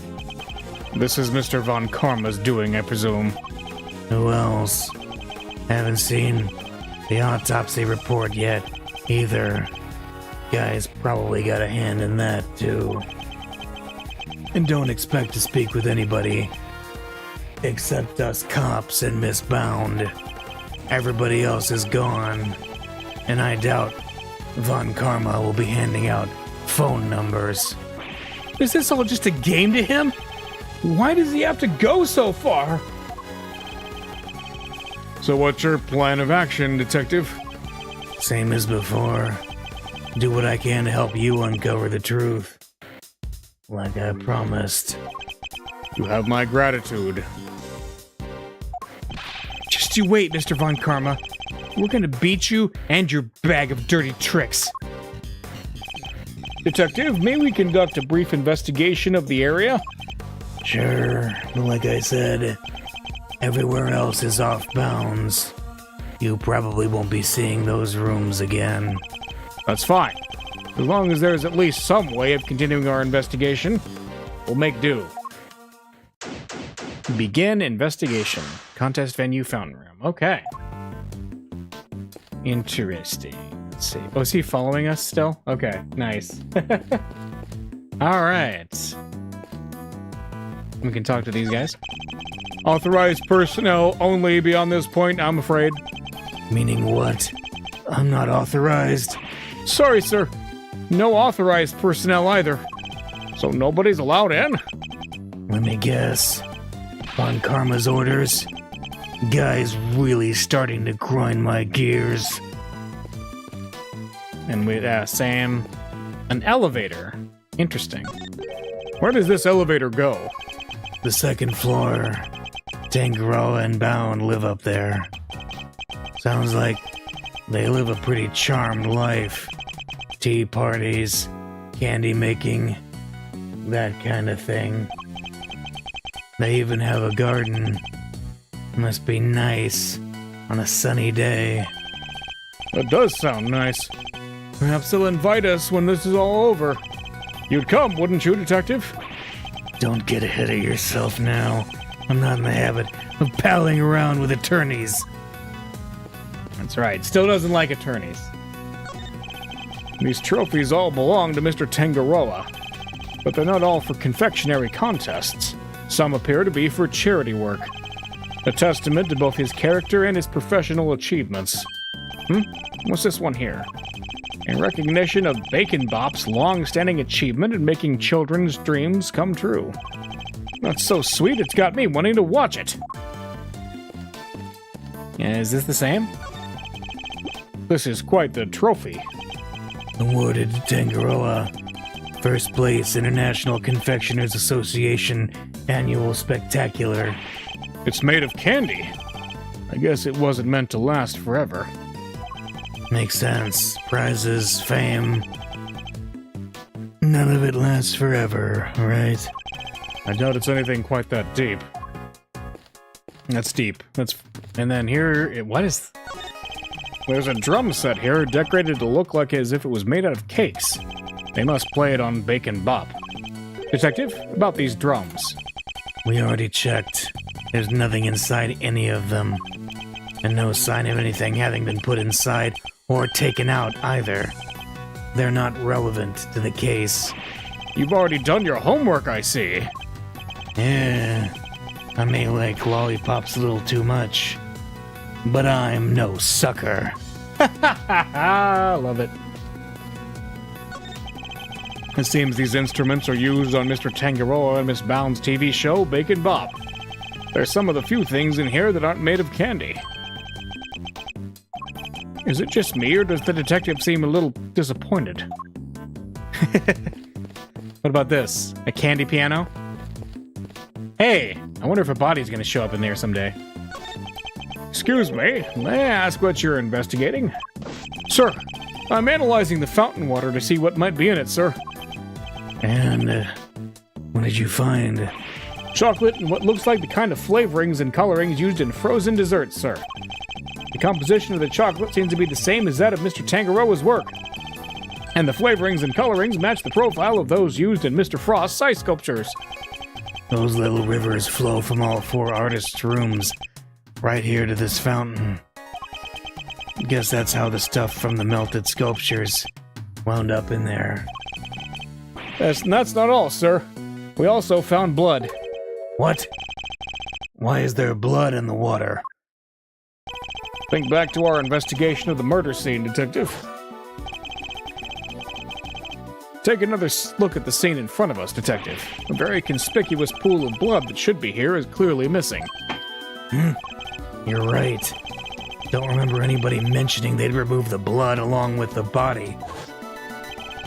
The victim's blood was mysteriously absent, as was the part of the chocolate chest it had pulled on. Ugh. I believe the blood probably belonged to Artie Frost, right? The victim, I'll have the guy compare it with the blood on the murder weapon.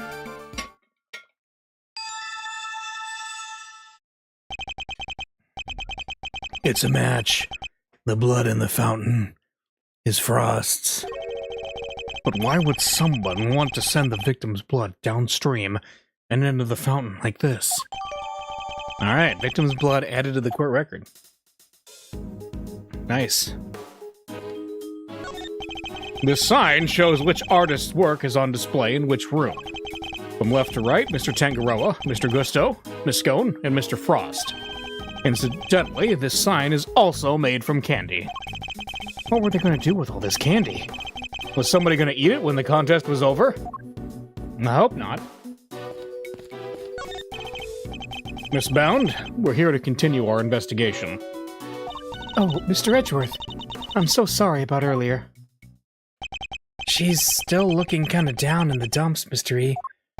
She must have been greatly taken aback by what Mr. Tangaroa had to say. I found the photograph of the semi-final entries for you. Here, it's all yours. Wow. Miss Scone sure knows how to make a cute cake. Yes, Samson loved her design for that one. And he loved the designs and flavors of Mr. Gusto and Mr. Frost's entries too. Only problem was, as Samson mentioned earlier, they tasted exactly the same. Well, they look the same too. They've got the same, like the horse or the unicorn and the phoenix have the same tail, kind of. And the flowers are the same. It's got all the same motifs. So the only difference is the white unicorn fur, and the phoenix is kind of on a mountain that looks like the unicorn. So I'm wondering what's the deal there. However, their respective entries to the final tasted nothing alike, it seems. Was there anything else of note that changed between the semi-final and the final? Nothing major, but I guess there was one thing. Mr. Gusto's son was always here with him throughout the contest, but he was nowhere to be seen during the final. Why would his son come and hang out at a contest venue of all places? You're sure you're happy for us to keep a hold of this? Of course. I hope it helps with your investigation. Semi-final entries. Frost and Gusto's creations had different designs, but tasted the same. Oh, and I also have the book containing the recipe for the cure Samson mentioned. The Angel's Cookbook. We've seen this book before. Yep. It was in the chocolate frame in Tangaroa's room. That's right. He put it on display there so that everyone could see the grand prize. What?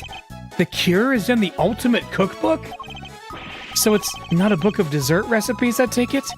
Oh no, we told the contestants, of course. But I guess nobody told you yet. So the contestants all knew what the ultimate cookbook was this whole time. Alright.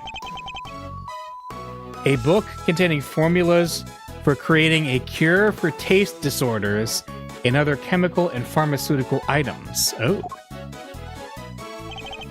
I'd like to hear more about the cookbook, if you don't mind, Miss Bound. Have I showed you the attorney's badge yet? That's an interesting badge, Mr. Edgeworth. Does it mean something? Yes, it means that I'm an attorney. It's for easy identification purposes that I wear it. I see. I guess that must be quite useful. Perhaps there should be a confectioner's badge, too. Or a murderer's badge. I'm sure that would save you a lot of trouble. Well, they don't get badges, but they do get bracelets. All right. Let's talk about the Ultimate Cookbook. So, if I understand correctly, the Ultimate Cookbook is actually a collection of recipes for different medicines. Exactly. Or rather, totally new medications that haven't made it to market yet, to be precise. To the right buyer, a pharmaceutical company, for example, it would be worth a fortune.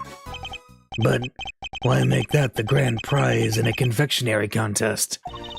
Mr. Tangaroa is the sole heir to the Tangaroa family fortune. Perhaps you've heard of the Tangaroa Group?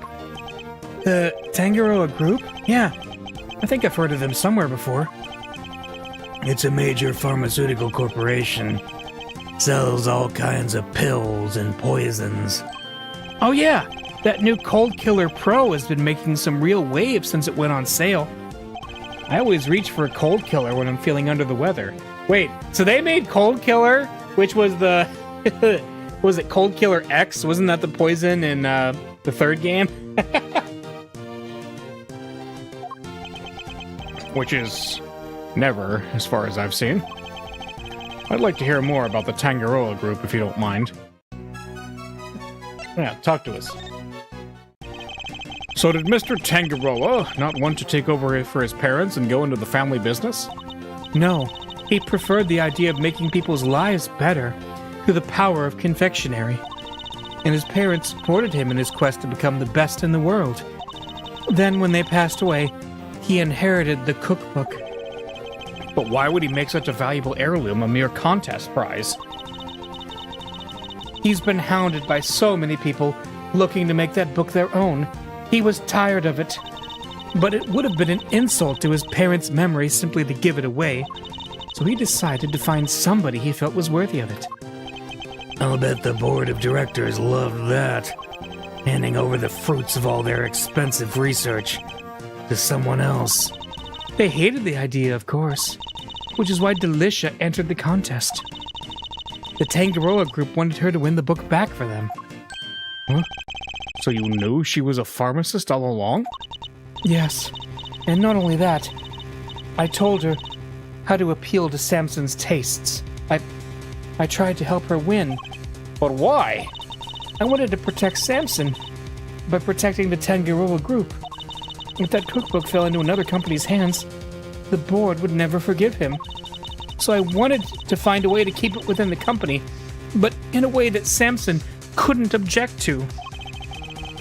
So that's how Miss Scone managed to make it so far at a contest she had no business taking part in. But Miss Scone wasn't the only one pretending, was she? Mr. Frost wasn't really a confectioner either. And he still made it all the way to the final. Just like she did. Not bad. Yes, it's unbelievable, isn't it? Such a talented sculptor and a gifted crafter of desserts, too. Gifted indeed, judging by the standard of his work in the final. But how did one man produce pieces of that size and quality in such a short period of time? Well, if that's the question, how did Tangaroa build a chocolate ship, right? I'm not sure I have much more to tell you. But if there's anything else I can help you with, I'd be happy to, of course. She's certainly very keen to ensure that she does all she can for Mr. Tangaroa. I could certainly use a cup of the tea you made us yesterday, if you wouldn't mind. I think that might help move the investigation along nicely. Oh, I'll have some too! Your tea is to die for, Miss Bound. Well, how could I possibly refuse? I'll bring it right out. You know, I think that cheered her up a little. Investigation complete. Whoa! We've learned a little more about the contest participants. But there's still one question involving Mr. Gusto for which we never got an answer. Alright, let's see, nothing at all, Mr. Gusto? You went into Mr. Frost's room, didn't you? Perhaps you could tell us why. Sure, I was. Right. Silence! You are not to give the attorney even the tiniest shred of information. What was he doing in Mr. Frost's room? And that's not all. I also have questions about the work he submitted for the semi-finals. A confectioner who admits to lacking design sense and a sculptor with it in spades. Mr. Gusto could not have hoped to win such a high-level contest by himself. Which is why I'm beginning to wonder if there was some sort of connection between him and Mr. Frost. Detective, I need to ask Mr. Gusto a few more questions. His story doesn't quite add up for me. Me neither. We need to figure out how to get in touch with him. Oh, do you now? Says question mark, question mark, question mark. Oh no, it's him!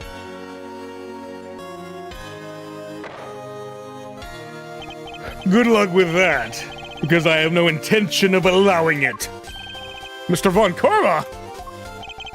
I am already in the midst of my own investigation into Gusto, so there is no need for the likes of you to pester him with the same questions again. Tisk, tisk, tisk. I will, however, be happy to answer any questions you might have. He seems dead set on preventing me from talking to Mr. Gusto. In which case, fine. Then allow me to take you up on your offer. Very well. What is it? I'd like you to tell me about the connection between Mr. Gusto and Mr. Frost. Oh, we're gonna have a showdown with him again. Gusto and Frost's connection. The connection between Gusto and Frost was simply a matter of coincidence. They both happened to be taking part in the same contest. That's it? Oh yeah, that's all? That's all I have to say to you. What?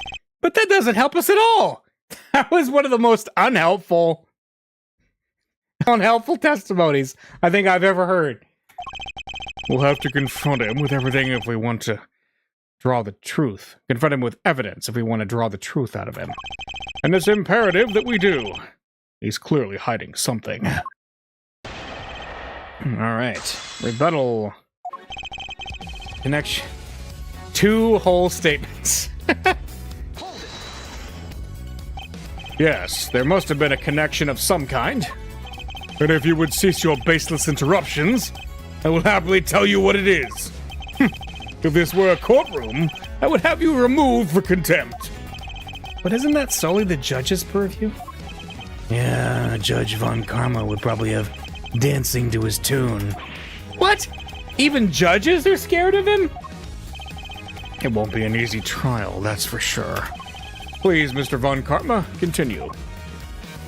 Yes, we do know that. We do know that. Alright.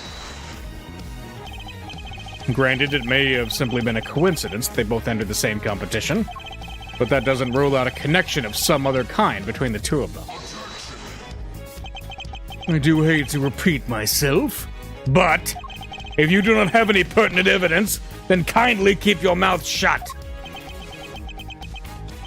Guess I'll just do as he says for now. At least until I find the evidence that proves Mr. Gusto and Mr. Frost's connection. Still, the look in your eyes speaks volumes.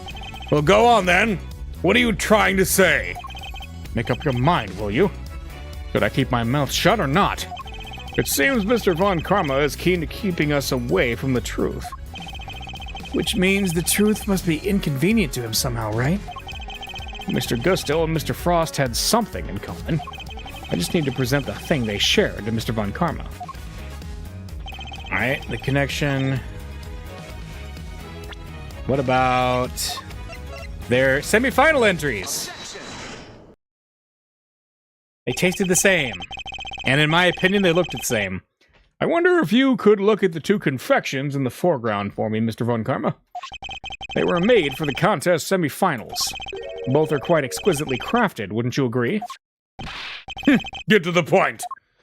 As the nameplate suggests, those were Mr. Gusto and Mr. Frost's entries. Mr. Gusto told us the confectionery design was far from his strong suit.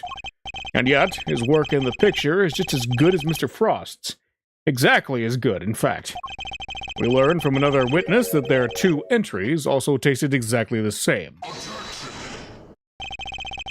What are you suggesting? I am suggesting that they were helping one another out. Let's take a closer look, shall we? Well, at first glance, the 2 may appear to be superficially different. It soon becomes apparent that there are significant similarities to how they were put together. They are made of the same ingredients, taste the same, and share a similar design aesthetic. This picture is proof positive that the 2 were working together. If you figured that much out, I suppose there's little point in denying it. Huh? Mr. Von Karma knew all along that they were cooperating? But I'll warn you. None of what you're about to hear will be to your advantage. Gusto and Frost's real connection. Let me confirm what you seem so desperate to prove. Gusto and Frost were indeed working together. Gusto spelled out the details of his relationship to Frost during his questioning last night. It seems they were helping one another right up until the day before the final. So you knew that the two were cooperating. Mr. Von Karma, why are you trying to bury the truth? Please, enough with the petty slander. I merely wanted to avoid you poking your nose around before I could provide proper context in court. It simply slipped my mind to explain that to you. Doesn't explain why he's being so slippery with the facts, though. I need to figure out what it is he's hiding. I can't let things end like this. Gusto and Frost's real connection. Let's see, let me confirm.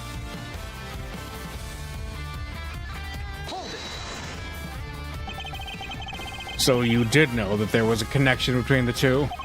Why were you trying to hide it? I don't just hand out information like candy, and certainly not to the defense. Not like the lollipop nursing fool of a detective over there. You do things your way, and I'll do them mine. And you wonder why I refuse to share information with a traitor like you. Oh, burn. The Frost during the questioning last night. Last night, after Mr. Frost's work melted, correct? Yes, I interviewed Gusto personally. Yeesh. A one-on-one with Mr. Von Karma. That must have been terrifying.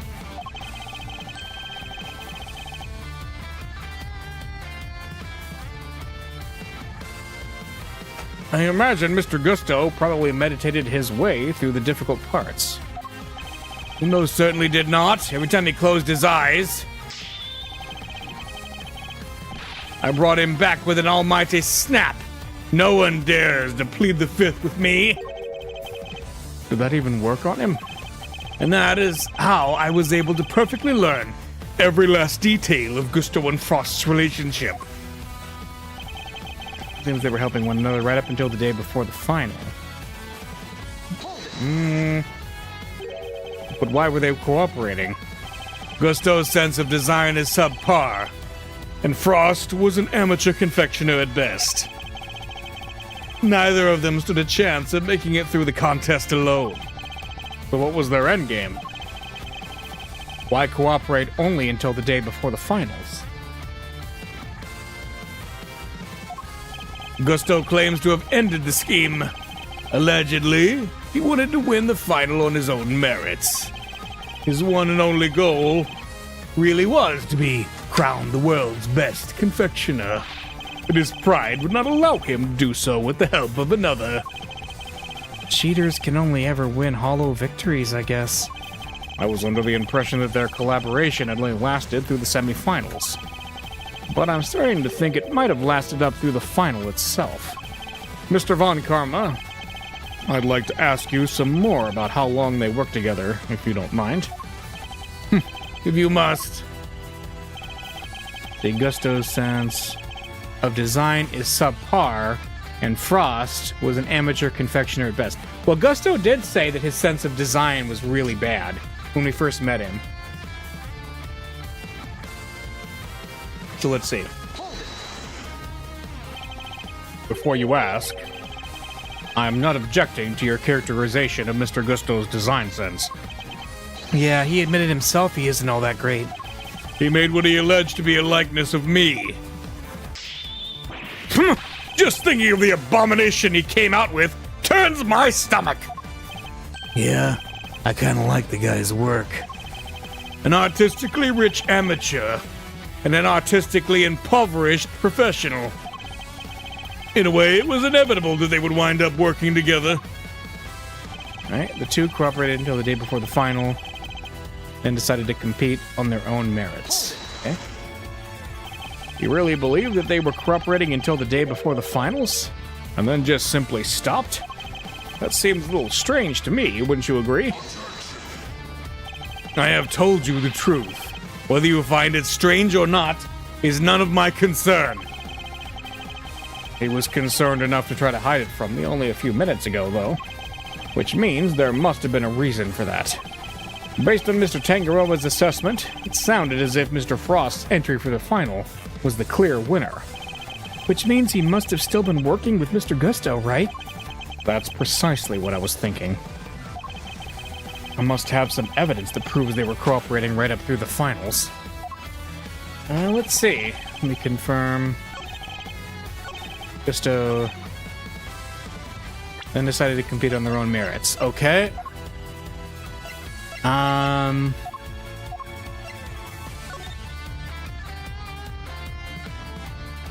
Is it... Let's see. What might it be? Is it the seal? I don't think so, because the seal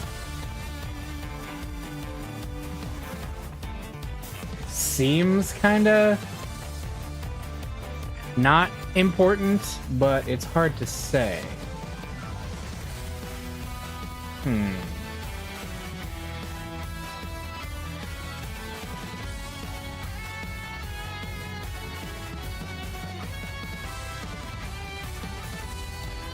Let's see.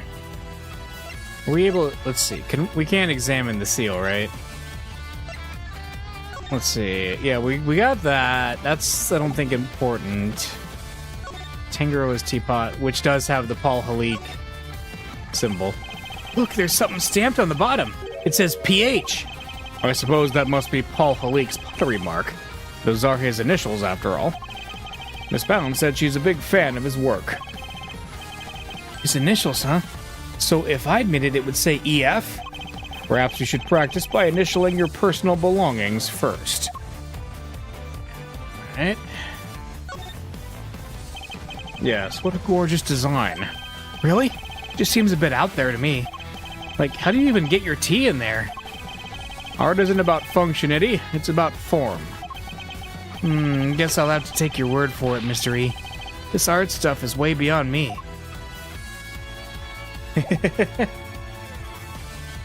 Alright. So... what?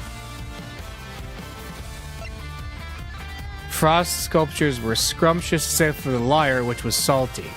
Oh, hang on a second. Hang on a second. Did most of the statue get made by Gusto? And then... did some of it get made by Gusto and then the lyre was made by Frost or Halik? And that's why it's salty? I bet so. I bet so. Alright, let's present. What do you make of this piece of evidence, Mr. Von Karma? Wait a minute, this isn't right? Nothing. It is even worth considering. Is this all I can expect from you? How did you even earn your badge in the first place?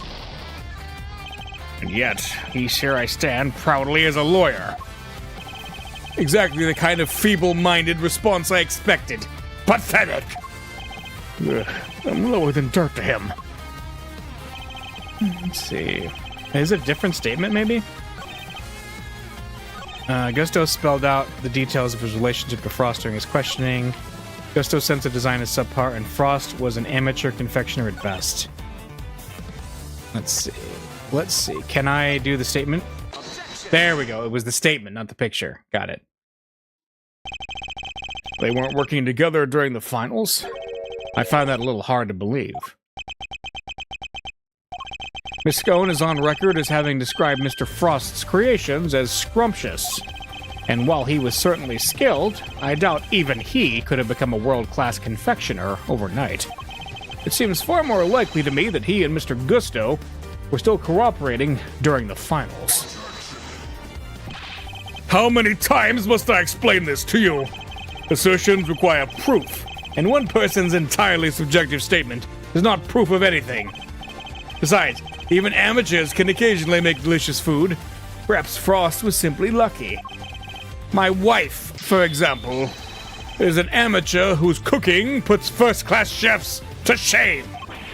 How was that not an entirely subjective statement? Furthermore, you are ignoring another crucial part of the pharmacist's testimony. Namely, that she also described some of Frost's work as having been unbearably salty. In other words, your evidence actually shows that Frost failed to produce the perfect confectionery.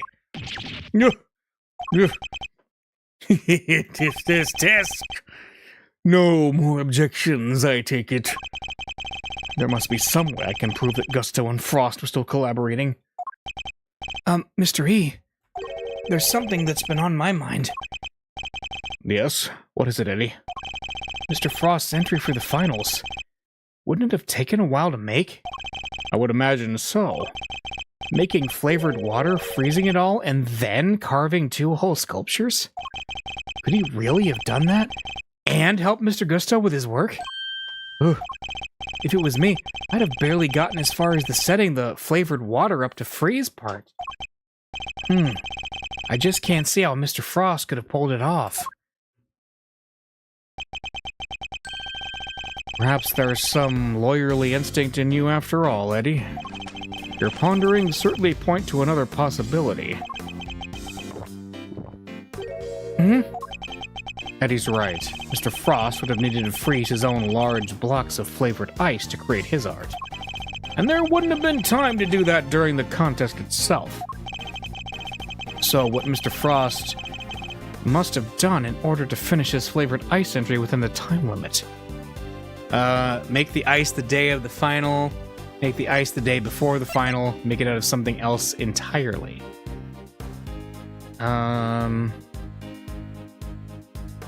Well, we have like, it was made of ice. It's not like suddenly we realize, oh, right? Because it melted. Make the ice the day of the final. That doesn't make any sense. So make the ice the day before the final is what makes sense. He must have made the flavored ice the day before. Then all he would have had to do was sculpt it. What are you muttering about now? Oh, I'm sorry. I just realized something, that's all. I realized that you are correct. What? Mr. E? I hope you know what you're doing. Oh? Accepting defeat at last, are we? The only thing I'm accepting is that perhaps one of the things you said was true. They were helping one another right up until the day before the final. Just as you said, the day before the final really did mark the end of their collaboration. Mr. Frost's entry was carved entirely from blocks of flavored ice. Ice which would have needed at least a day to freeze. And whose flavors would therefore have already been prepared by Mr. Gusto. Yes, which lines up with what Gusto told me perfectly, that he helped Frost until the day before the final. In that case, why didn't Mr. Frost reciprocate and help Mr. Gusto in return? I can hardly be expected to read the minds of the dead. Perhaps not, but I imagine Mr. Gusto could tell us. So why don't you let us speak with him? Or do you still insist your interrogation was as thorough as you claim? How dare you call my methods into question? That's not my intention. I just don't understand why you would obstruct a perfectly valid line of inquiry. Give me one good reason as to why you're keeping Mr. Gusto from me. One good reason? Certainly. The how and why of Frost and Gusto's collaboration have absolutely no bearing on this case. How can you possibly say that with any certainty? If their relationship had broken down for some reason, That could very well have been the motive behind this murder. Could it indeed? Then why did Gusto himself tell me all about it? Why did the man you seem so keen on accusing share the details of his collaboration with the prosecution? Please tell me you have some proof to back up your preposterous suspicions this time. Mr. Gusto only acted suspiciously one time that we know of. I imagine Mr. Von Karma is aware of exactly what that suspicious action was. Which means this is probably a trap. Well, cat got your tongue. But even if this is a trap, I can't back down now. Mr. Gusto snuck into Mr. Frost's room, and we still don't know why. That fact alone is reason enough to suspect him. Tisk, tisk, tisk. If that's your only concern, then allow me to clear it up for you. I knew it. It was a trap. I was saving this for the trial, but considered a taste of things to come. Plus, I'd hate for the proceedings to drag on because of your needless interjections. Yeah, take a look at this. That's Gusto and Frost and their sons. Family photo added to the court record. Okay. Photo of Frost, Gusto, and their sons. Gusto's son visited his father daily up through the semifinal. Okay. Gusto snuck into Frost's room in order to retrieve this photograph. But why? It seems their sons attended the same elementary school. Gusto was concerned at the fact of Mr. Frost and his acquaintance might place him under undue suspicion. A concern that you have just proved was entirely well-founded. Gusto's actions make perfect sense, and you have given me no reason to believe otherwise. No! He's never gonna let me talk to Mr. Gusto. Now, if you are quite done obstructing my investigation, I have things to be getting on with. That smug, self-righteous jerk! I'll give him something to be getting on with. What do we do, Mr. E? Mr. Tankero is finished if we can't figure something out. Things to be getting on with. What exactly could those things be? He has a body, a murder weapon, and a suspect in custody. If the prosecution means to pursue Mr. Tangaroa, surely they have all they need. So why is Mr. Von Karma still investigating the scene of the crime? Something on your mind, Mr. E? We're missing something. Something important. Mr. Von Karma has everything he needs to proceed with the prosecution of Mr. Tangaroa. And yet he still doesn't seem entirely confident of his case. If he was, why refuse to share information with Detective Bad?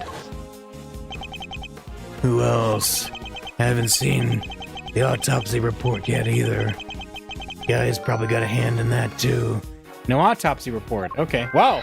Haven't had logic for a while. In addition, we still haven't solved the mystery of what happened to the evidence that went missing. Take another look at the scene in front of us, Detective. A very conspicuous pool of blood that should be here is clearly missing. You're right. Don't remember anybody mentioning they'd remove the blood along with the body. Evidence that turned up not in Mr. Tangaroa's room, but in a most unusual place. It's a match. The blood in the fountain is Frost's. Yeah. So there were no traces of Mr. Frost's blood left in Mr. Tangaroa's room. Yet we found some in the fountain instead. Why? Nope, here we go. Blood in the fountain, missing victim's blood. That's easy. That seems super, super easy. Yeah. Mr. Frost's blood went missing from the crime scene. But traces of it showed up in the fountain. Why go to the trouble of removing the blood from the scene after the body had been discovered? And why only the blood?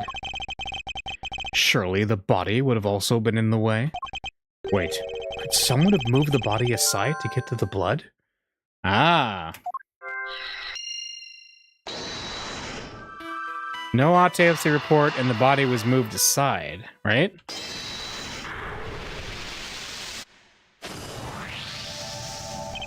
So the body might have been moved aside, or even removed from the scene of the crime entirely. After all, as far as we know, there's still no autopsy report. We've learned plenty about the murder weapon and the suspect, very little about the body itself. Our assumption thus far has been that the body had been recovered by the forensics team. But what if that assumption is false? What if Mr. Von Karma wouldn't show Detective Bad the autopsy report out of something other than spite? What if we've been thinking about this the wrong way around all along? The question is, and why did Mr. Von Karma hold back information about the body? It's did Mr. Von Karma even have any information about the body in the first place? How do things look from that angle? Perhaps the body hadn't been removed by the police in order to carry out an autopsy. Perhaps it had already been removed and hidden away by the culprit before their arrival. Mr. E? We've both heard the rumors about Mr. Von Karma's questionable methods. Fabricated witness statements, shady deals, forged evidence even. Sure, everyone's heard of that stuff, but what's that got to do with us right now? Good question, Eddie. You're just the prosecutor on our case. I would never judge a person on the basis of rumors alone. Even Mr. Von Karma. I've tried my best not to let my preconceptions color our interactions with him. Nonetheless, it appears he may indeed be willing to twist the truth to his own ends. To twist the truth? You mean he's been playing dirty? I fear he might have been, and still is. And I'm not about to let him get away with it.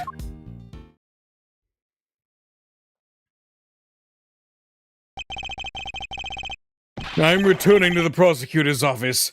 Don't breathe a word about anything to that infernal attorney. Yes, sir. Yes. What is it now? I have a few questions, Mr. Von Karma, about a certain fact you've been keeping from us. Really? You mean to call the methods of an officially sanctioned investigation into question yet again? I'm warning you, if you obstruct the police in their work any further, there will be consequences. It's not the police I have an issue with, Mr. Von Karma. It's you. What? Isn't it on the prosecution to work out who the real culprit of a crime is? What foolishness is this? I have no intention of debating what the prosecutor's role is or is not with the likes of you. But let me make one thing clear. My job is to identify suspects and ensure that every last one of them is convicted at all costs. Believe me when I say I leave absolutely no room for doubt when I present my perfect, unassailable cases. And how far would you go for your perfect cases? Would you create facts out of whole cloth, perhaps? Ha! And I thought you had outdone yourself already! But now you intend to accuse me of fabricating evidence? I do. Because it is why you've done nothing but hinder Detective Bad from doing his job at every turn. What are you talking about? You didn't shut him out of the investigation because you wanted him to keep an eye on us. You did it to stop him from finding out that you don't have the body. What? He doesn't have the body? Ridiculous! You're clutching at straws! I will tolerate no more of your preposterous slander. Then allow us to examine it. Prove me wrong if you can. I'm afraid you'll have to try a little harder than that. I am under no obligation whatsoever to prove your baseless accusations, one way or another. As you must have seen for yourself, A piece of bloodied chocolate is missing from the scene of the crime. Why did it disappear? And where did it go? What does it matter? Some blood went missing from the chest where the body was found. So what? So what indeed? That's precisely my question. But the body was still at the scene when the police got here. Removing the blood would accomplish nothing. However, let us suppose for a moment that the body was not. If someone had wanted to erase any trace of what had happened in that room, then it all makes perfect sense. What is this petty obsession with the blood stain? But since it's so important to you, why don't you tell me where you believe it went? Of course, after all, evidence is everything, as you never tire of telling us. I believe this should back up my theory quite nicely. What evidence do I have that shows where the blood from Mr. Tangaroa's room went? The fountain, right? Frost's blood was found in the fountain, but not at the scene of the crime. There we go. Traces of the victim's blood were found in the fountain, along with traces of the chocolate from Mr. Tangaroa's room. I believe the missing piece of blood-stained chocolate was dumped into the stream that flows to the fountain, which strongly points towards one certain fact.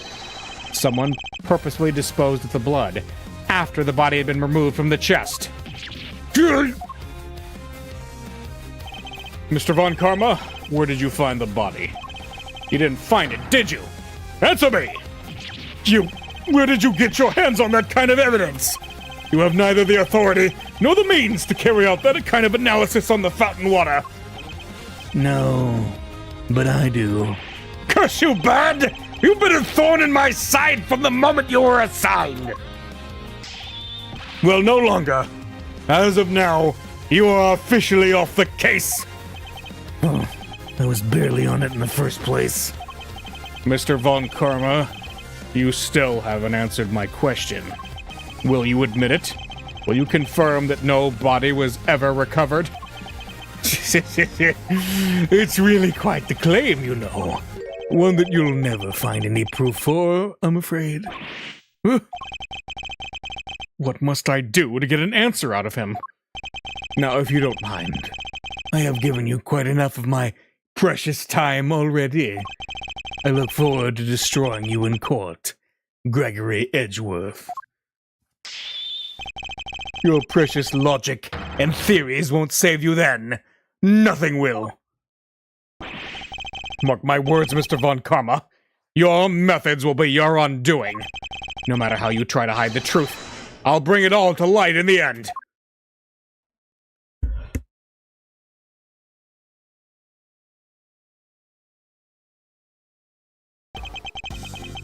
Forgive me, Detective. I didn't mean to put you in a difficult position. Don't sweat it. It was always gonna end this way. Honestly, nobody's ever sidelined me the way he did before. First time for everything, huh? You know, I think you might be right about the body being missing. I am, and I'll prove it in court. Well, if there's anything I can do to help, just say the word. Since, you know, I'm off the case now. That's very kind, and I'm sorry to keep asking favors of you, Detective Bad, but there is one more thing. Hey, what are you guys whispering about? Come on, let me in on the secret.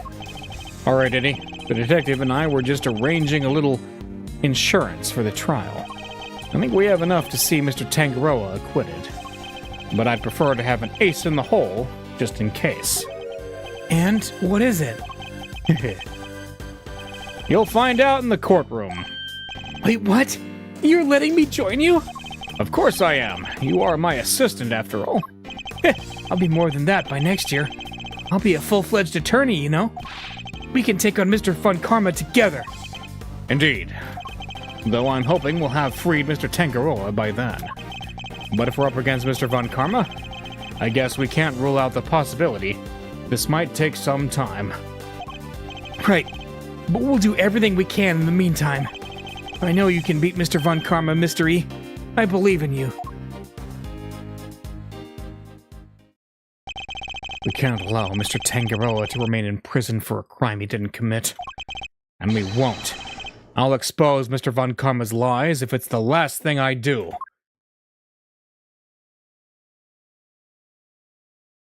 Well, about that statement. The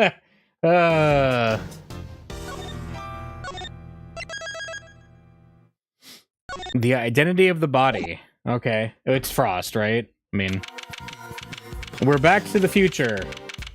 April 2nd, 2:10 p.m., Zodiac Hall Fountain Room. And that's pretty much how things went down. Those are the facts of the IS-7, as far as I'm concerned. I'm finally learning the truth about my father's last case. So what happened at the trial? Well, we lost. Von Karma did a real number on us. Really? You couldn't prove that Mr. Tangaroa was innocent?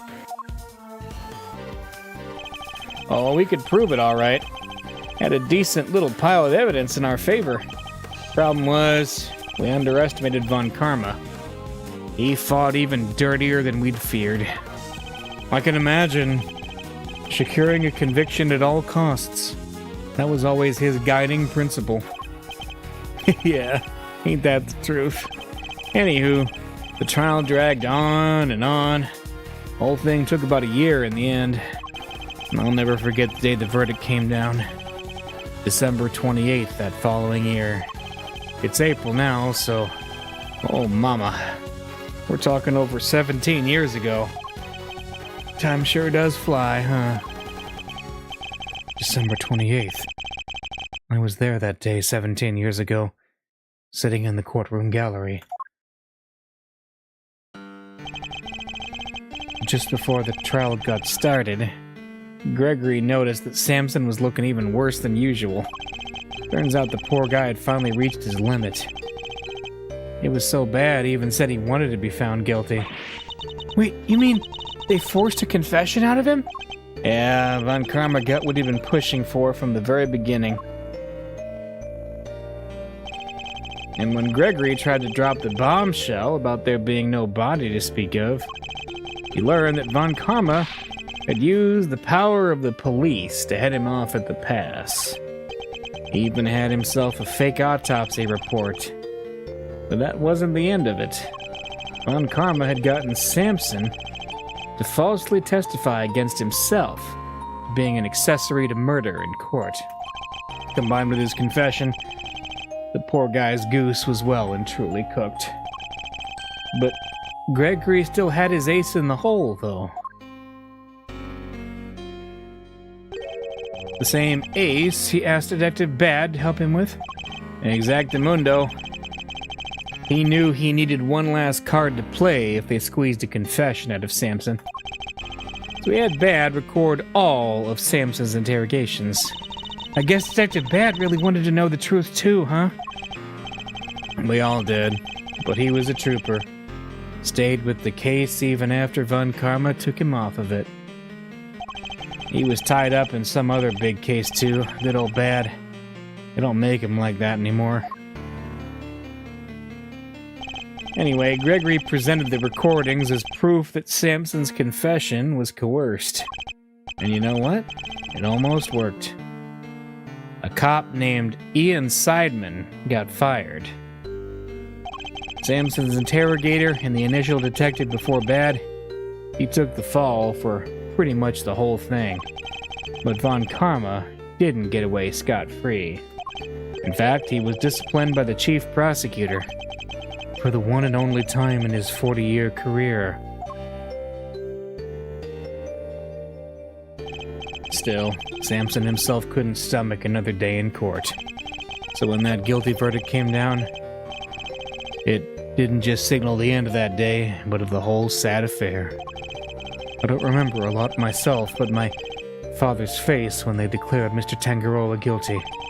I was a young child at the time, but even I could tell how much he was hurting inside.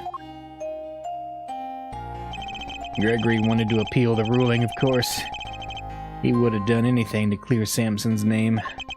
But then, well, you know what happened next. Poor guy. He never got the chance.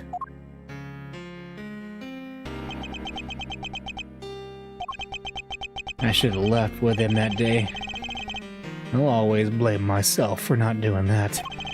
But I shoved that aside and obsessed over something else instead. Or rather, someone else. I hated what you did. Hated you for choosing to stick with Von Karma.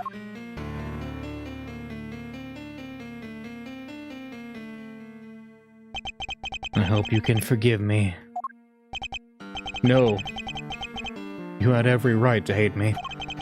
I went on to become a prosecutor as planned, and that's when Mr. Von Karma showed me this case file. According to these records, Mr. Tangaroa was convicted as the main culprit in Mr. Frost's murder. Nope, that's not right. Samson was convicted as an accessory to murder. Strange. The file clearly states that he was the perpetrator.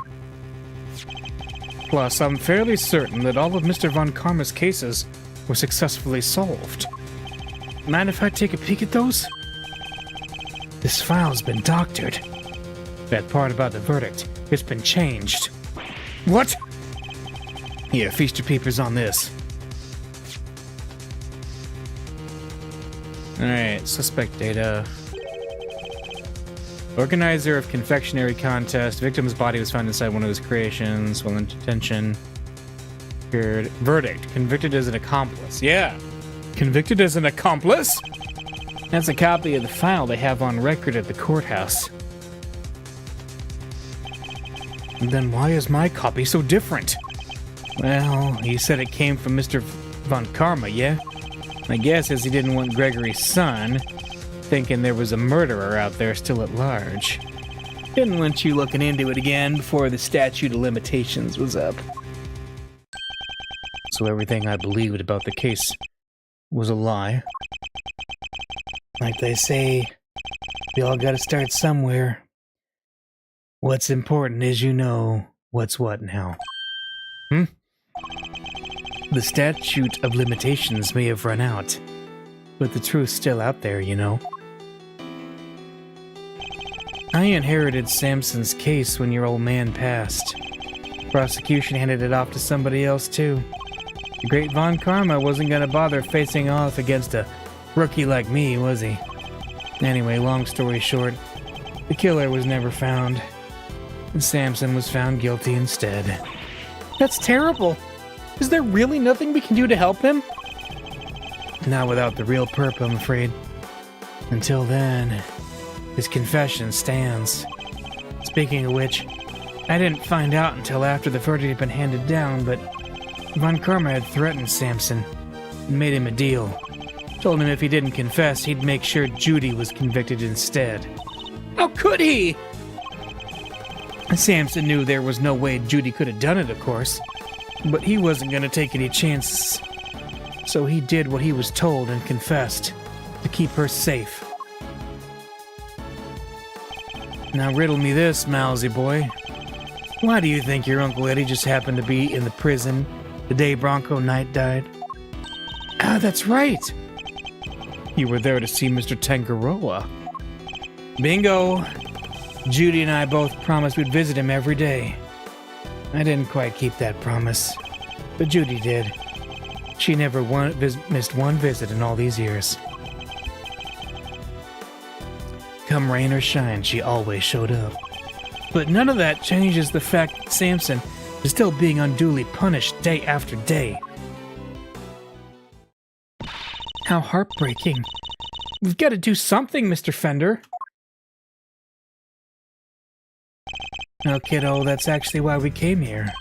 The ice sculptures are back on display, just like they were all these years ago. And we're gonna see what we can find out. Right, Malzarino?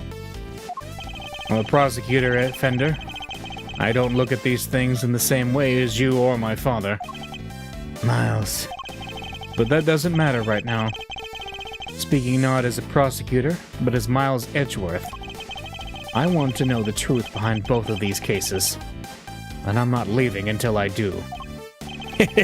You really are old Gregory's son through and through. Alrighty then. Now that that's sorted, we can really get to work. Good thing I brought the IS-7 case file and evidence with me today, huh? Here, documents first. Who doesn't love paperwork, am I right? And parts in red ink are my annotations. IS-7 incident case file, okay. Thank you, Fender. And here's some evidence for you. Enjoy. There's quite a few, so I'd take a minute to scope them out if I were you. Small mountain of evidence from all the IS-7 incident received from Fender. I like it. Yes, I see. I'll take a look at them in a bit. You know, our current case is just full of loose threads too, come to think of it. Indeed. The key players of that incident 18 years ago, who just happened to get caught up in another incident. The ice sculptures in the Winter Wing that are perfect replicas of the ones from 18 years ago. The poison gas attack in the Autumn Wing, which has been disguised to look like the Winter Wing. And the two chemicals that were found inside the Pisces statue's display case, ubiquium and asphyxian, that form a poisonous gas when mixed together. The victim of the gas attack, Carmelo Augusto, who was no stranger to the events of 18 years ago, and who is still unconscious and undergoing treatment in the medical room. And finally, we come to the body floating face down in the fountain. And the fact that the ice sculptures have melted, just as they did all those years ago.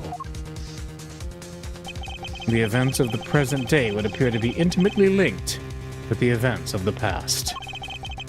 Which means they may be able to help us learn more about what happened 18 years ago. Sounds good to me. Let's get investigating. Oh boy. Oh, no, you don't. Aren't you forgetting somebody? I could have sworn this is my investigation. Eustace is quite right. I do hope you aren't intending to obstruct him in his duties, Mr. Edgeworth. I would hate to have to add a guilty to my report to the committee. What am I guilty of now? Of course not. I am simply offering once again to do what I can to help with this investigation. Your offer is duly noted and duly declined. Oof, she isn't pulling any punches. The identity of the body from the fountain is currently being ascertained. It is only a matter of time until we have all the information we need. Perhaps I can help you speed that process along. I think I have an idea of who our mystery victim might be. What? Really? Then you're to tell me. It's the law. Very well. Maybe it isn't just the ice sculptures that have resurfaced after 18 years.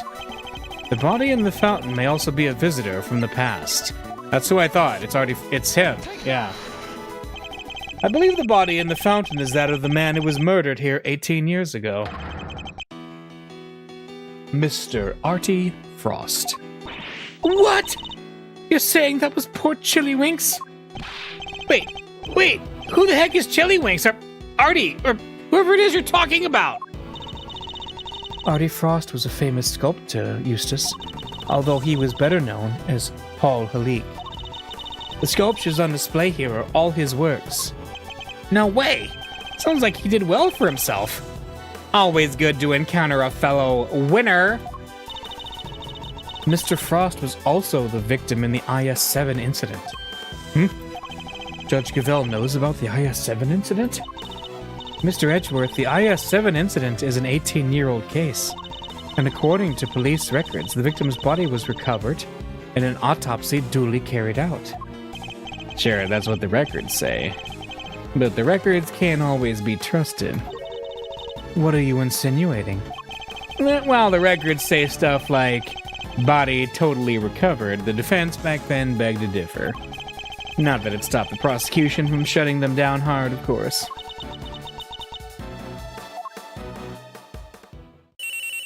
Oh.